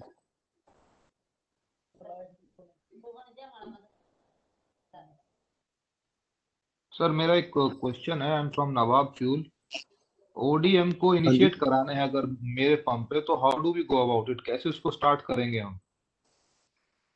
ये आपको यूजुअली आपके सेल्स ऑफिसर के पास जैसे जो भी ट्रेडिंग एरिया रहता है तो ट्रेडिंग एरिया के हिसाब से उनके पास वॉल्यूम रहती है कि आपकी भी रहती है, इंडस्ट्री की भी रहती है। तो उसके बेसिस पे वो डिसाइड करते हैं कि भाई मतलब हमारा आउटलेट कम परफॉर्म कर रहा है या ज्यादा कर रहा है, या उस एरिया का पोटेंशियल कितना है एवरेज वॉल्यूम्स लेके। अगर आप जैसे मैं भी आपको मंथली फिगर्स भी भेजते होंगे आपके सेल्स ऑफिसर, तो उससे आप खुद भी कंपेयर कर सकते हैं। अगर आपको लगता है कि मैं इसमें हम और अच्छा कर सकते हैं, तो आप अपने सेल्स ऑफिसर को बोलिए, वो इनिशिएट कर सकते हैं। उसके लिए कोई ऐसी शर्त नहीं है कि हमारा 240 KL से कम जा रहा है तभी ओडीएमटी होगा, या 200 KL से नहीं, कम ऐसी तभी कोई ओडीएम शर्त होगा? नहीं किसी है। को अब आप कोई भी करवा अगर एक सकता है। मान लो एक रूरल पंप है जहाँ की पोटेंशियल ही 100 KL है, लेकिन वो अभी 50 कर रहा है, तो हम उसको भी ओडीएमटी में डाल सकते हैं। उसको हमें 100 करवाना है। कोई हाईवे का आउटलेट है, मान लो वो 1000 किलो कर रहा है और वहां पे पोटेंशियल 1500 है, तो हम उसको भी ओडीएमटी मिलेंगे। अच्छा, तो ये सेल्स हाँ ऑफिसर जी, को बताना पड़ेगा, वो स्टार्ट कराएंगे। हाँ जी, वो बैठेंगे आपके साथ, डिस्कस करेंगे कि आप अपनी तरफ से कौन सी बेटर सर्विसेज कर सकते हो, या आपको कंपनी की तरफ से कौन सी हेल्प चाहिए। तो वो दोनों टू वे डिस्कस होगा। आपको भी सारे इनिशिएटिव बताए जाएंगे, आपसे भी तो मंथली या 10 डेज इसके में। लिए कोई इसके लिए कोई ओडीएम टीम अलग से बैठती है या सेल्स ऑफिसर ही गाइड करते हैं? नहीं, सेल्स ऑफिसर मार्केटिंग ऑफिसर को भी बुला लेते हैं, इंजीनियरिंग ऑफिसर को भी बुला लेते हैं। अच्छा अच्छा अच्छा, वो सारी हाँ जी, ओडीएम टीम हो गई एक तरह से वो। हाँ जी।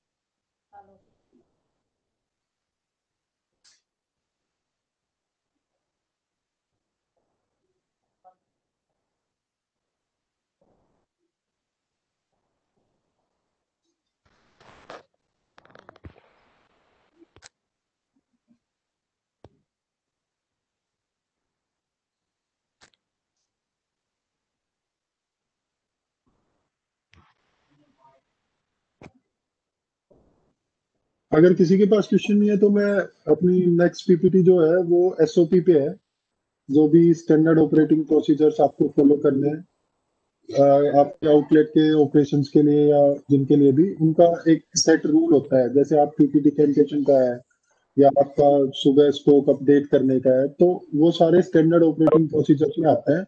और मेनली एवरी आउटलेट, जो भी कंपनी का आउटलेट हो, उसको एक मतलब एक समान करने के लिए कि सब जगह एक ही तरह के प्रोसीजर ऑपरेट हो, तो उसके लिए कंपनी ने स्टैंडर्ड ऑपरेटिंग प्रोसीजर बनाए हुए हैं। तो मैं आपको उनसे बताता हूँ। पहले तो किसी भी रिटेल आउटलेट की परफॉर्मेंस साइकिल में 3 फेज होते हैं। पहला होता है कि इनिशियली आपको कस्टमर को एक्वायर करना है। तो कस्टमर को एक्वायर करने के लिए आपको क्या करना होता है कि उनसे इंटरेक्शन करना होता है, उनको सर्विस देनी होती है।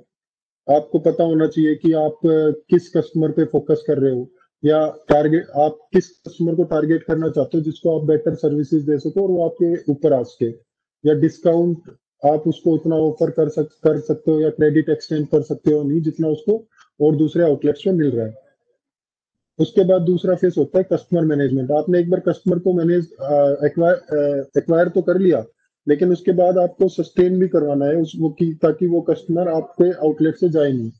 तो उससे आपको रेगुलर इंटरेक्शन करनी चाहिए। आपके स्टाफ का उसके लिए जो भी बिहेवियर है वो अच्छा होना चाहिए। आपको अपने स्टाफ को भी मोटिवेट करना चाहिए। आपके फोरकोर्ट मैनेजमेंट अच्छी होनी चाहिए उस कस्टमर के लिए भी। कस्टमर रिटेंशन फेज क्या होता है कि आपको उस कस्टमर को अपने आउटलेट से जुड़ा रखना है ताकि वो आपको लॉयल कस्टमर मिल सके। उसके लिए आपको उसके जो भी आपकी टर्म्स एंड कंडीशन उनको फॉलो करना है, उससे होनेस्ट रहना है, और आपके स्टाफ का बिहेवियर उनके खिलाफ अच्छा होना चाहिए। तो उसके बाद अगर कस्टमर रिटेंशन फेज हो जाता है तो उसको हम कहते हैं कि वो हमारा लॉयल कस्टमर है, वो हमसे कहीं पे भी नहीं जाएगा। या उसके बाद होते हैं हैबिचुअल्स में वो आते हैं कि जो टाइम टू टाइम ठीक है हमें भरवाना है तो वो स्विच भी करते रहते हैं। उसके बाद आते हैं स्विचर्स। मेनली ये होते हैं, ये वो वाले कस्टमर होते हैं जो हर फ्रीक्वेंटली एक साल, एक महीने में या 2 महीने में स्विच होते रहते हैं, या किसी ने उनको बेटर आपसे थोड़ी सी भी बेटर फैसिलिटी दे दी तो चले जाएंगे। उसके बाद होता है वैरायटी सीकर। वैरायटी सीकर वो कस्टमर होता है जो ये देखते हैं कि क्या क्या डिफरेंट सर्विसेज मेरे को मिल रही है, या मैं उस पे दूसरे पंप पे जाके ट्राई करता हूँ, मेरे को कैसा रिस्पॉन्स मिल रहा है, या उनका बिहेवियर कैसा है, वहां पे सर्विसेज कैसी है। तो इन सबको डिफाइन के लिए या आपको अपने बिजनेस को मैनेज करने के लिए दूसरों से बेटर आपको कंपनी ने एसओपी बनाया है जो पेट्रोलियम रिटेलिंग के लिए है। इसमें की डिफरेंशिएटर क्या है कि एक तो आपको ब्रीफ अंडरस्टैंडिंग होनी चाहिए एसओपी अपने रिटेल मैनुअल रिटेल आउटलेट के कि क्या क्या आपको स्टैंडर्ड प्रैक्टिसेस फॉलो करनी है आपके रिटेल ऑपरेशंस के लिए। ये एसओपी स्टैंडर्ड प्रोसीजर्स है या गाइडलाइंस है जो लिखी हुई है कि आप अपने आउटलेट को एक अच्छे वे में या एफिशिएंट मैनर में चला सकें। उसके बाद ये कंप्लाई करवाती है आपको जो भी रूल्स या रेगुलेशंस हैं कंपनी के या आपके लोकल बॉडीज के या एक्सप्लोजिव डिपार्टमेंट के। तो एसओपी में वो सारा कवर हो जाता है आपका। उसका एडवांटेजेस क्या है कि वो एक सिस्टम ड्रिवन एनवायरनमेंट वो बना देता है। उसके बाद स्टाफ के अमंग में आपकी क्लैरिटी है कि किसको क्या करना है। जैसे फोरकोर्ट मैनेजर को उसकी रिस्पॉन्सिबिलिटीज पता है कि उसको ट्रैफिक का इनफ्लो देखना है या कहीं पे भी किसी भी कस्टमर को ज्यादा देर वेट नहीं करवाना है, या एफएसएम को कैसे उनसे नमस्ते करके बात करनी है इनिशियली, फिर पूछना है कि कितना पेट्रोल या पावर, वो सारी चीजें उनसे रोल क्लियरिटी में आ जाती है। उससे आपके स्टाफ की एफिशिएंसी भी बढ़ती है कि मतलब कि कोई भी आइलैंड खाली नहीं रह रहा या वो लोग सारे एफएसएम सही से बात कर रहे हैं। डिफरेंस इससे आपका आउटलेट क्या हो जाता है कि जैसे आपके साइड में जो आउटलेट है उससे डिफरेंशिएट हो जाता है कि हाँ यहाँ पे कस्टमर की ढंग से देखभाल की जा रही है और कस्टमर का जो एक्सपीरियंस रहता है वो भी मतलब कि उसको जब भी आपका कस्टमर अगर आउटलेट से बाहर निकलता है उसको ये लगना चाहिए कि हाँ कि मेरे को बहुत अच्छी सर्विसेज मिली है।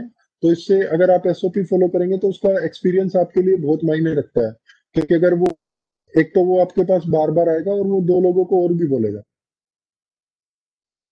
क्यू एंड क्यू, जैसे आपको कस्टमर्स को क्यू एंड क्यू करवानी है, 5 लीटर जार हो गया जिसमें फिल्टर पेपर टेस्ट हो गया या डेंसिटी चेक करवाना, ये भी आपके एसओपी में लिखा हुआ है। और स्टेप बाय स्टेप आपको इंस्ट्रक्शंस देनी है कि आउटलेट एसओपी इंप्लीमेंटेशन की डीलर को या स्टाफ को। डीलर का रोल क्या है, उसको एक एसओपी मैनुअल पूरा पढ़ना है, एसओपी किट खरीदना है। उसके बाद क्यू कार्ड सिस्टम अभी नहीं है लेकिन पहले हमारे पास क्यू कार्ड सिस्टम था, उसको पब्लिक एड्रेस सिस्टम बनाना है, या कोई भी हार्डवेयर जैसे आपका 2 व्हीलर्स के लिए आपको बैरिकेटिंग खरीदनी है या जो भी है वो सारा खरीदना है। और सेल्फ ट्रेनिंग करनी है, जैसे ऑनलाइन ट्रेनिंग हम आपको देते हैं, आपको अपने मैनेजर्स को भी ट्रेन करना है, आपको डिलीवरी बॉय को भी ट्रेन करना है। और मॉड्यूल को 7 वीक्स में 3 बार करते रहना है ताकि उनको भी आपके एफएसएम को भी पता रहे और आपको भी पता रहे कि क्या स्टैंडर्ड प्रैक्टिसेस है जो हमें डेली करनी है। कंडक्ट एक आप इनिशियल ऑडिट कंडक्ट कर सकते हो 9 वीक के बाद। उसके बाद जैसे आपको बोला जाता है कि आपका एसओपी है, आपको आपके सेल्स ऑफिसर भी बोलते हैं कि एसओपी पोर्टल पे डालना है, तो आपको वो चीज 3 महीने लगातार करनी है। 3 महीने लगातार क्यों करनी है कि मान लो आप फर्स्ट मंथ भरेंगे उसमें कुछ पाया गया है, फिर आप उस कमी को दूर करिए ताकि आप नेक्स्ट मंथ दोबारा भरें। जो एसओपी आपको भरना है वो आपके पोर्टल पे आता है, माई एचपीसीएल पोर्टल में एक एसओपी का लिंक होता है, वहां पे भरना है। अगर 3 बार आपका पास हो जाता है, आपका सेल्स ऑफिसर पास कर देता है, उसके बाद थर्ड पार्टी ऑडिट होता है, चेक वो थर्ड पार्टी आती है जो एसओपी का वो करेगी आपका। एचपीसी क्या है कि बेनिफिट्स, इसके बेनिफिट्स जो जैसे हमने बता दिए, आपको इवन डीलर सब्सिडी या जो भी मिलती है, तो उसके लिए आपको डीलर सब्सिडी के एलिजिबिलिटी के लिए एसओपी कंप्लाइंट होना जरूरी है, या एचपीसी को कुछ आपको प्रोवाइड करना है, एसओपी बुक प्रोवाइड करनी है, या डीलर मैनेजर को ट्रेनिंग प्रोवाइड करनी है। क्यू कार्ड अभी नहीं हो गया लेकिन हमें इनिशियल ऑडिट भी कंडक्ट करते रहना है, और थर्ड पार्टी जब भी इंस्पेक्शन करना है उसका भी आपको बताना है। मेनली जो एसओपी डीलर्स के द्वारा करना है उसमें सबसे पहला है कि डेली सुबह आप जब भी शिफ्ट ऑपरेशंस को एक को एंड करते हो और दूसरी को स्टार्ट करते हो, तो एक डेली ब्रीफिंग देनी है उनको कि भाई कैसे कैसे काम करना है, ताकि उनको भी ये लगे कि हाँ डीलर भी इन्वॉल्व है, उसको भी सब कुछ, वो भी हमारे साथ इतने ही एफर्ट्स कर रहा है। उसके बाद इंश्योर करना है कि आपके सभी स्टाफ फुल यूनिफॉर्म में हो, विद कैप और विद शू। ये आदत आपको डालनी पड़ेगी। कई जगह ये होता है कि शूज दूसरे पहन गए, हमेशा इंश्योर करना है कि उनके पास सेफ्टी शूज हो और कैप हो। वो उनके साथ बात करो 2-3 सुबह इनिशियल ब्रीफिंग में, आप उनके साथ सेफ्टी मेजर्स या हाउसकीपिंग या इवन डीयू को क्लीन रखना उनकी जिम्मेवारी है, आइलैंड को क्लीन रखना उनकी जिम्मेवारी है। इस पे भी आप 2-3 मिनट उन्हें ब्रीफिंग दे सकते हैं।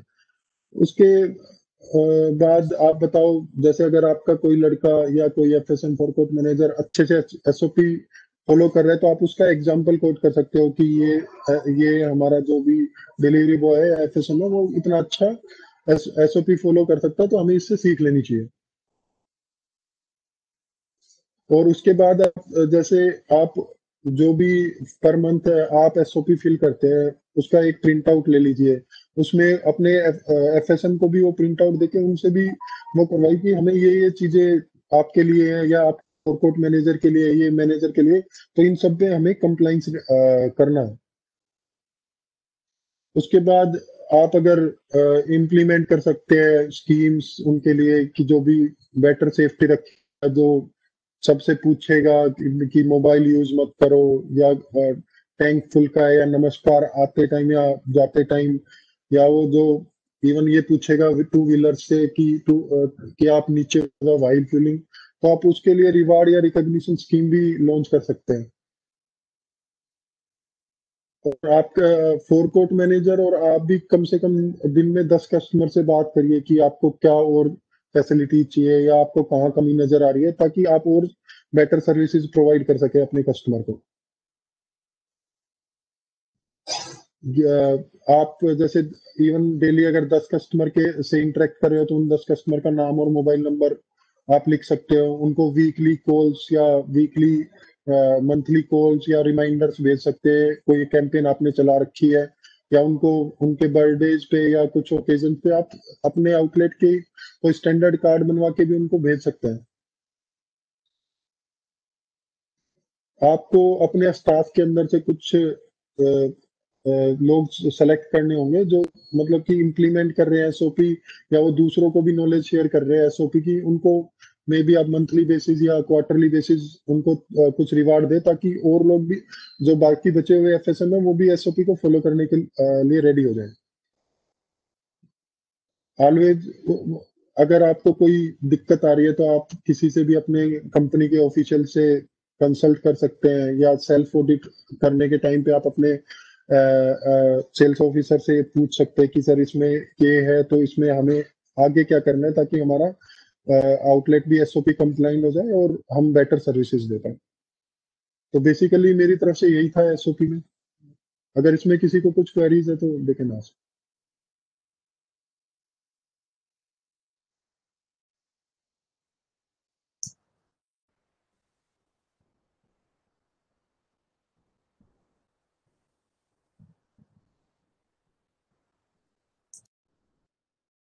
ये कल से मैं देख रहा हूँ कि सिवाय एक नवाब फ्यूल्स के और शायद एक विजय फिलिंग स्टेशन के प्रैक्टिकली किसी पूरे 30-35 लोगों में किसी को कोई सवाल ही नहीं है क्या? पॉसिबल कैसे है ये?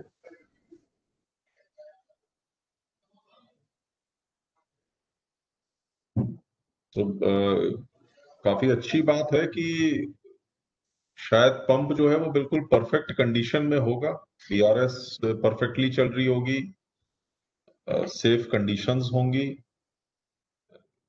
सब लोग शायद टू व्हीलर से उतर के गाड़ियां भरवा रहे होंगे, इंजन ऑफ हो रहे होंगे सारे 4 व्हीलर्स के, और हाउसकीपिंग परफेक्ट होगी।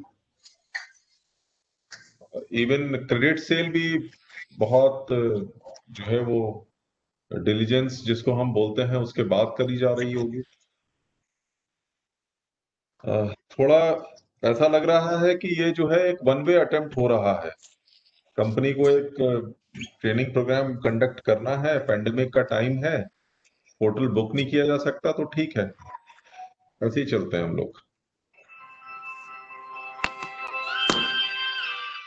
जितनी भी बातें की जा रही हैं, चाहे अभी जब मैं जुड़ा और मैंने देखा, चाहे आपके डीएसआर फिलिंग से लेके या एसओपी क्लब एचपी से लेके या ओडीएमटी से लेके या एमडीजी सैंपलिंग से लेके, तो ये सारी की सारी बातें जो है बड़ी इंपॉर्टेंट है। हर चीज का अपना महत्व है, कम ज्यादा की बात नहीं है, बट हर चीज का अपना महत्व पंप के ऑपरेशन में। तो एनीवे, चिकी साहब बताइए। गुड आफ्टरनून जी। और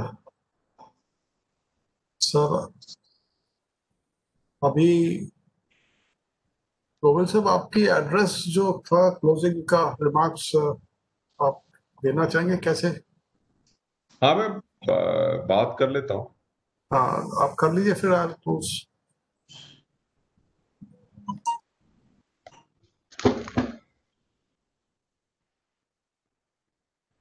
कितने जरा मैं रिक्वेस्ट करूंगा सभी से अपना वीडियो ऑन करने के लिए।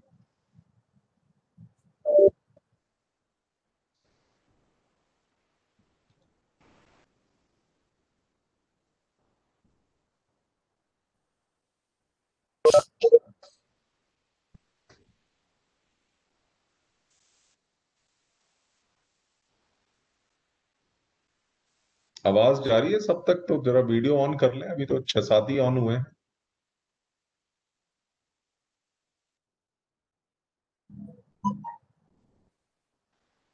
आवाज आ रही है सर आपकी खूब।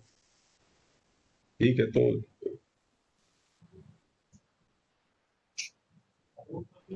आई होप कोई ड्राइव नहीं कर रहा है। कार से अगर कनेक्टेड है तो मेरा रिक्वेस्ट रहेगा थोड़ा 10 मिनट रोक लीजिए।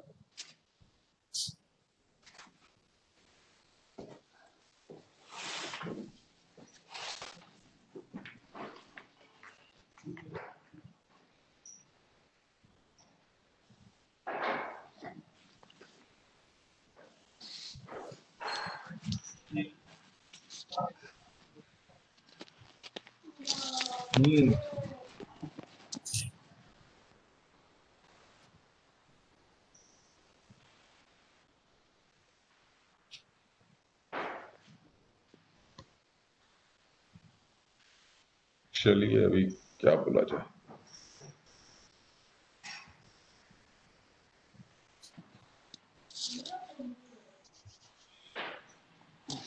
इस पैंडेमिक के टाइम को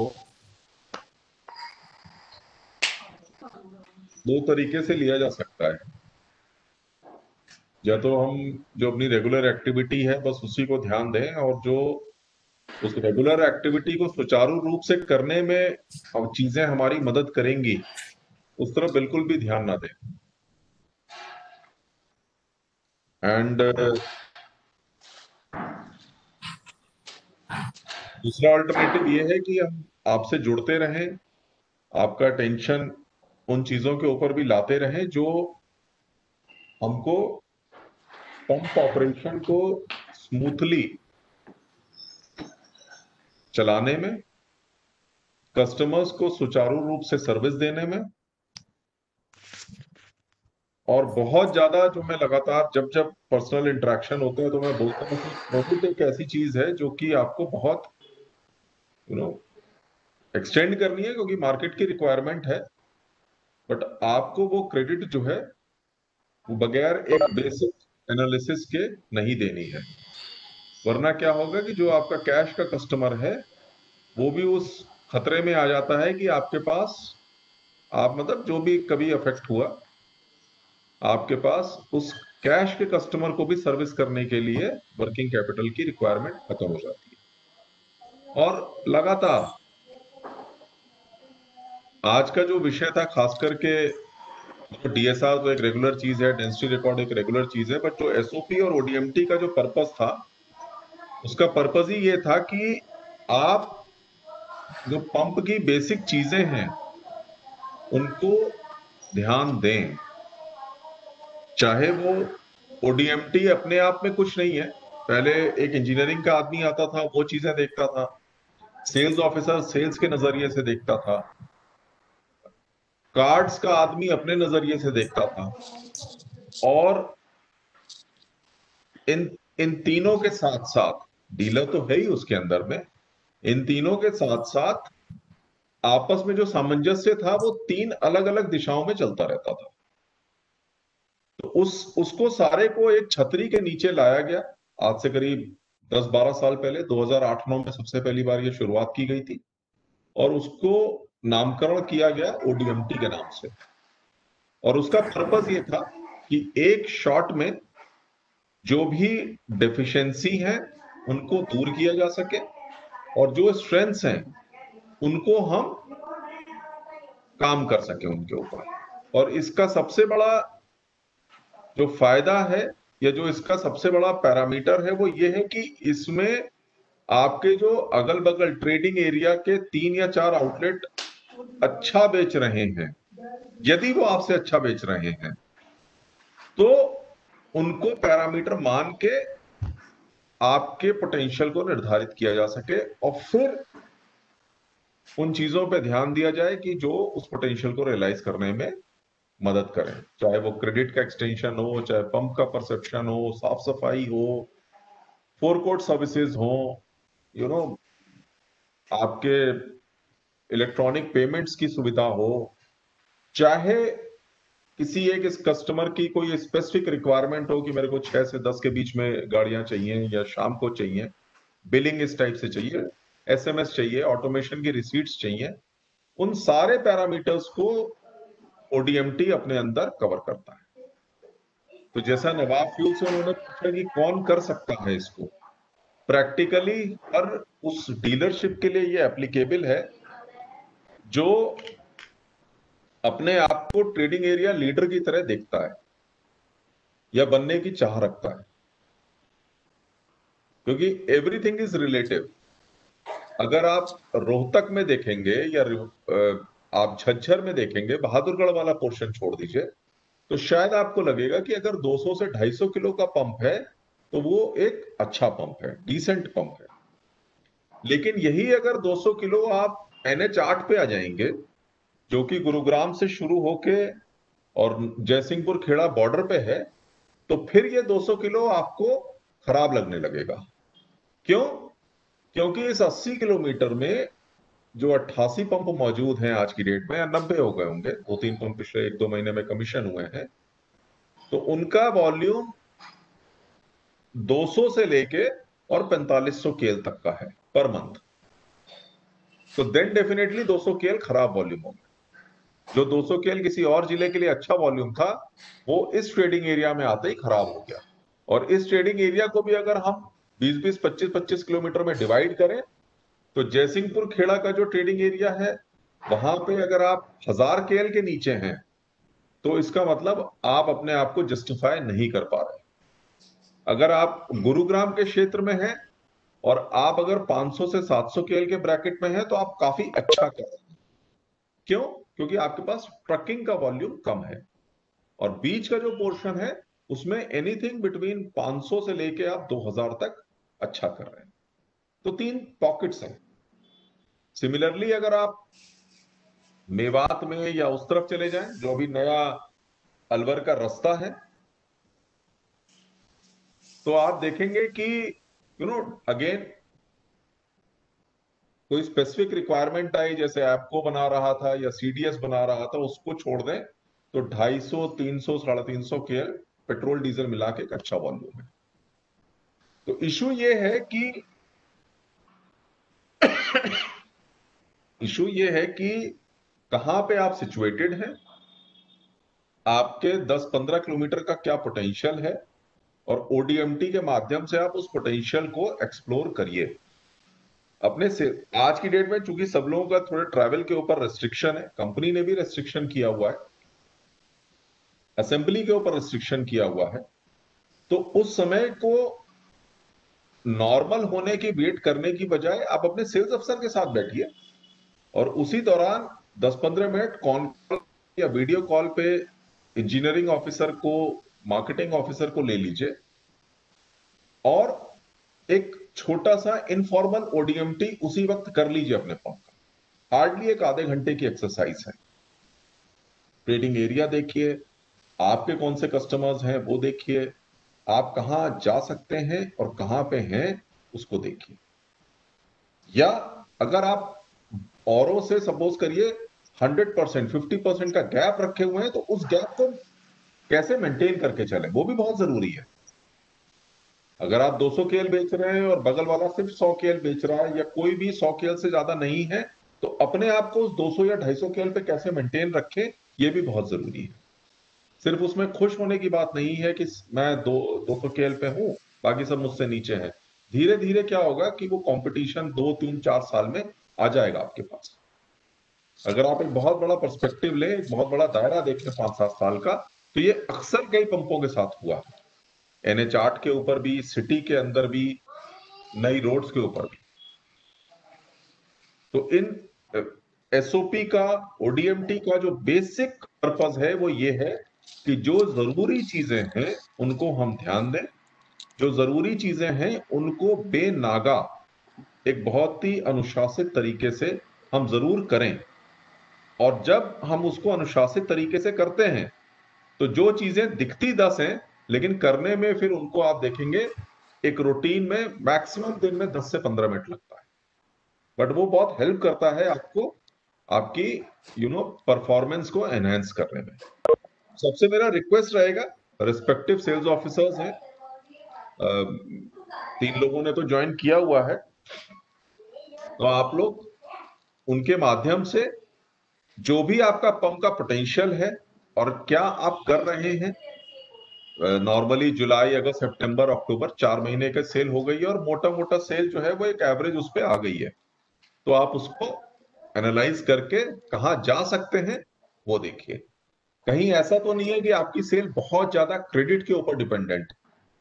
अगर वो ऐसा भी है तो भी मेरा सबसे रिक्वेस्ट रहेगा कि कैश सेल को कैसे बढ़ाया जाए, उस क्रेडिट को कम ना करते हुए या उस क्रेडिट की एक अलग सेगमेंट में ट्रीट करते हुए कैश को कैसे बढ़ाया जाए, इसके ऊपर जरूर ध्यान दीजिए।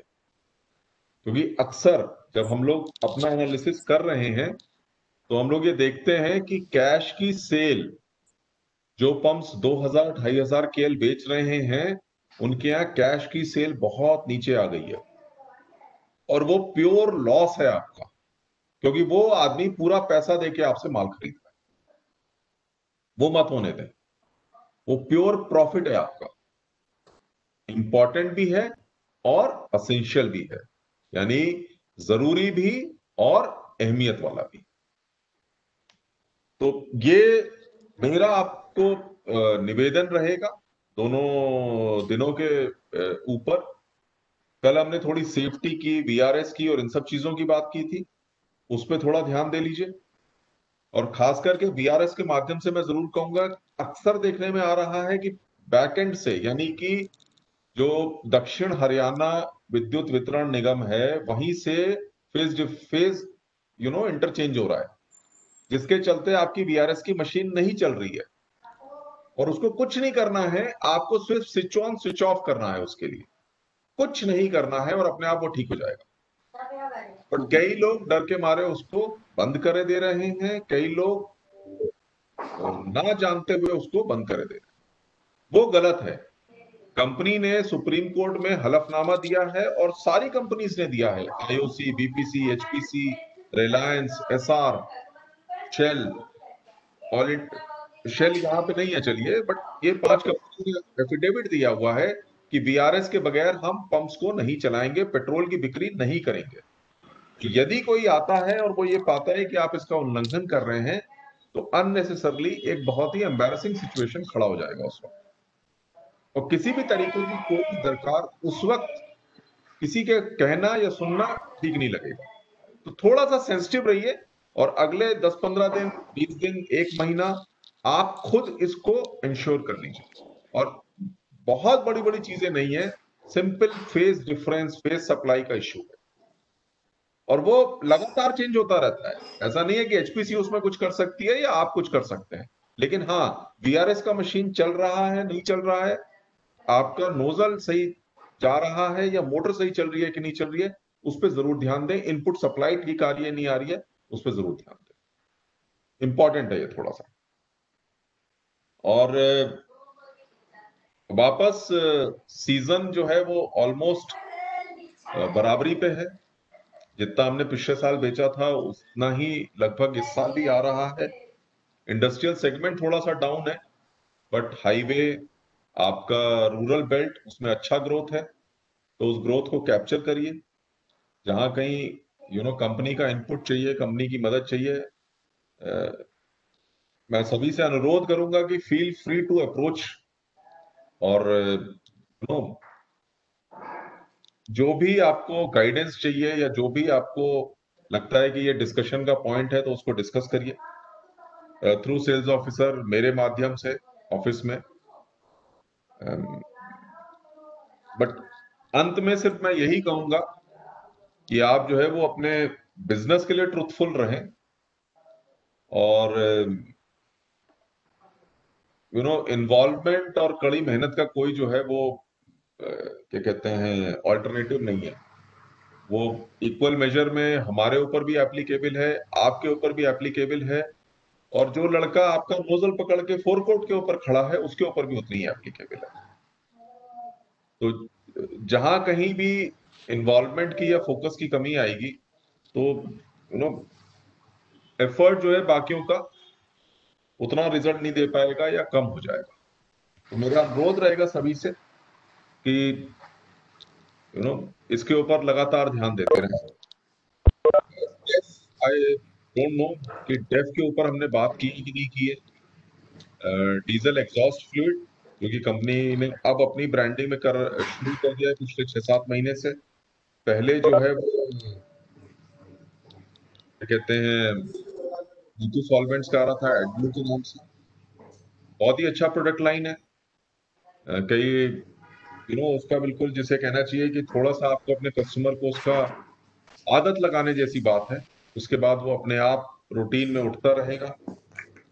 अच्छा मार्जिन भी है अगर आप अपने फोरकोर्ट से बेचते हैं, उस पर जरूर आप फोकस भी रखें। और जो आपका डीजल के व्हीकल्स आ रहे हैं या आपके कस्टमर जो बाहर वाले हैं, उनके ऊपर लगातार आप उनसे इससे रिलेटेड बातचीत करते रहें। ऐसा सोचना ठीक नहीं होगा कि ये एक नई प्रोडक्ट लाइन है, कंपनी का काम है देने का, और हम लेंगे और फिर कहीं किसी और को बेचने के लिए। थोड़ा लड़का तो शायद आपकी गाइडेंस की जरूरत पड़ेगी इसमें।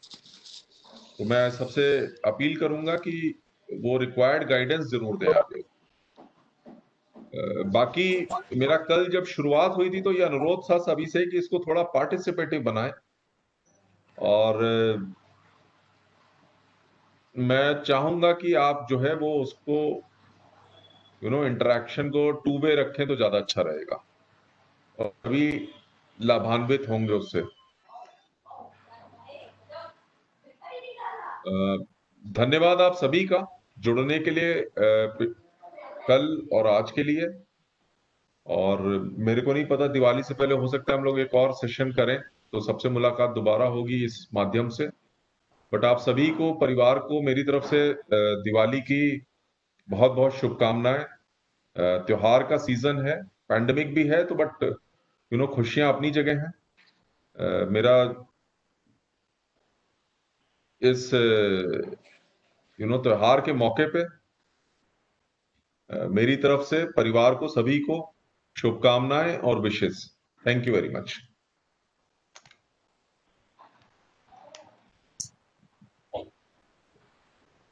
Thank you. Thank you.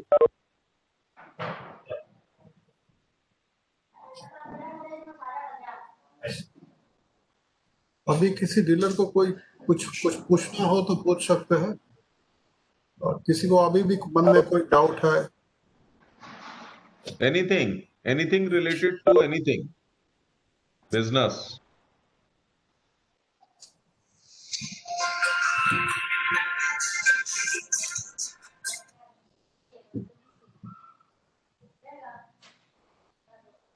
नहीं है तो कोई बात नहीं। थैंक यू ऑल एंड नमस्कार once again. Thank you sir. Okay bye. इसी के साथ हम ये 2 दिन की ट्रेनिंग खत्म करते हैं। आप लोग you can leave this video conferencing and carry on with your own work. Thank you. Thank you, sir.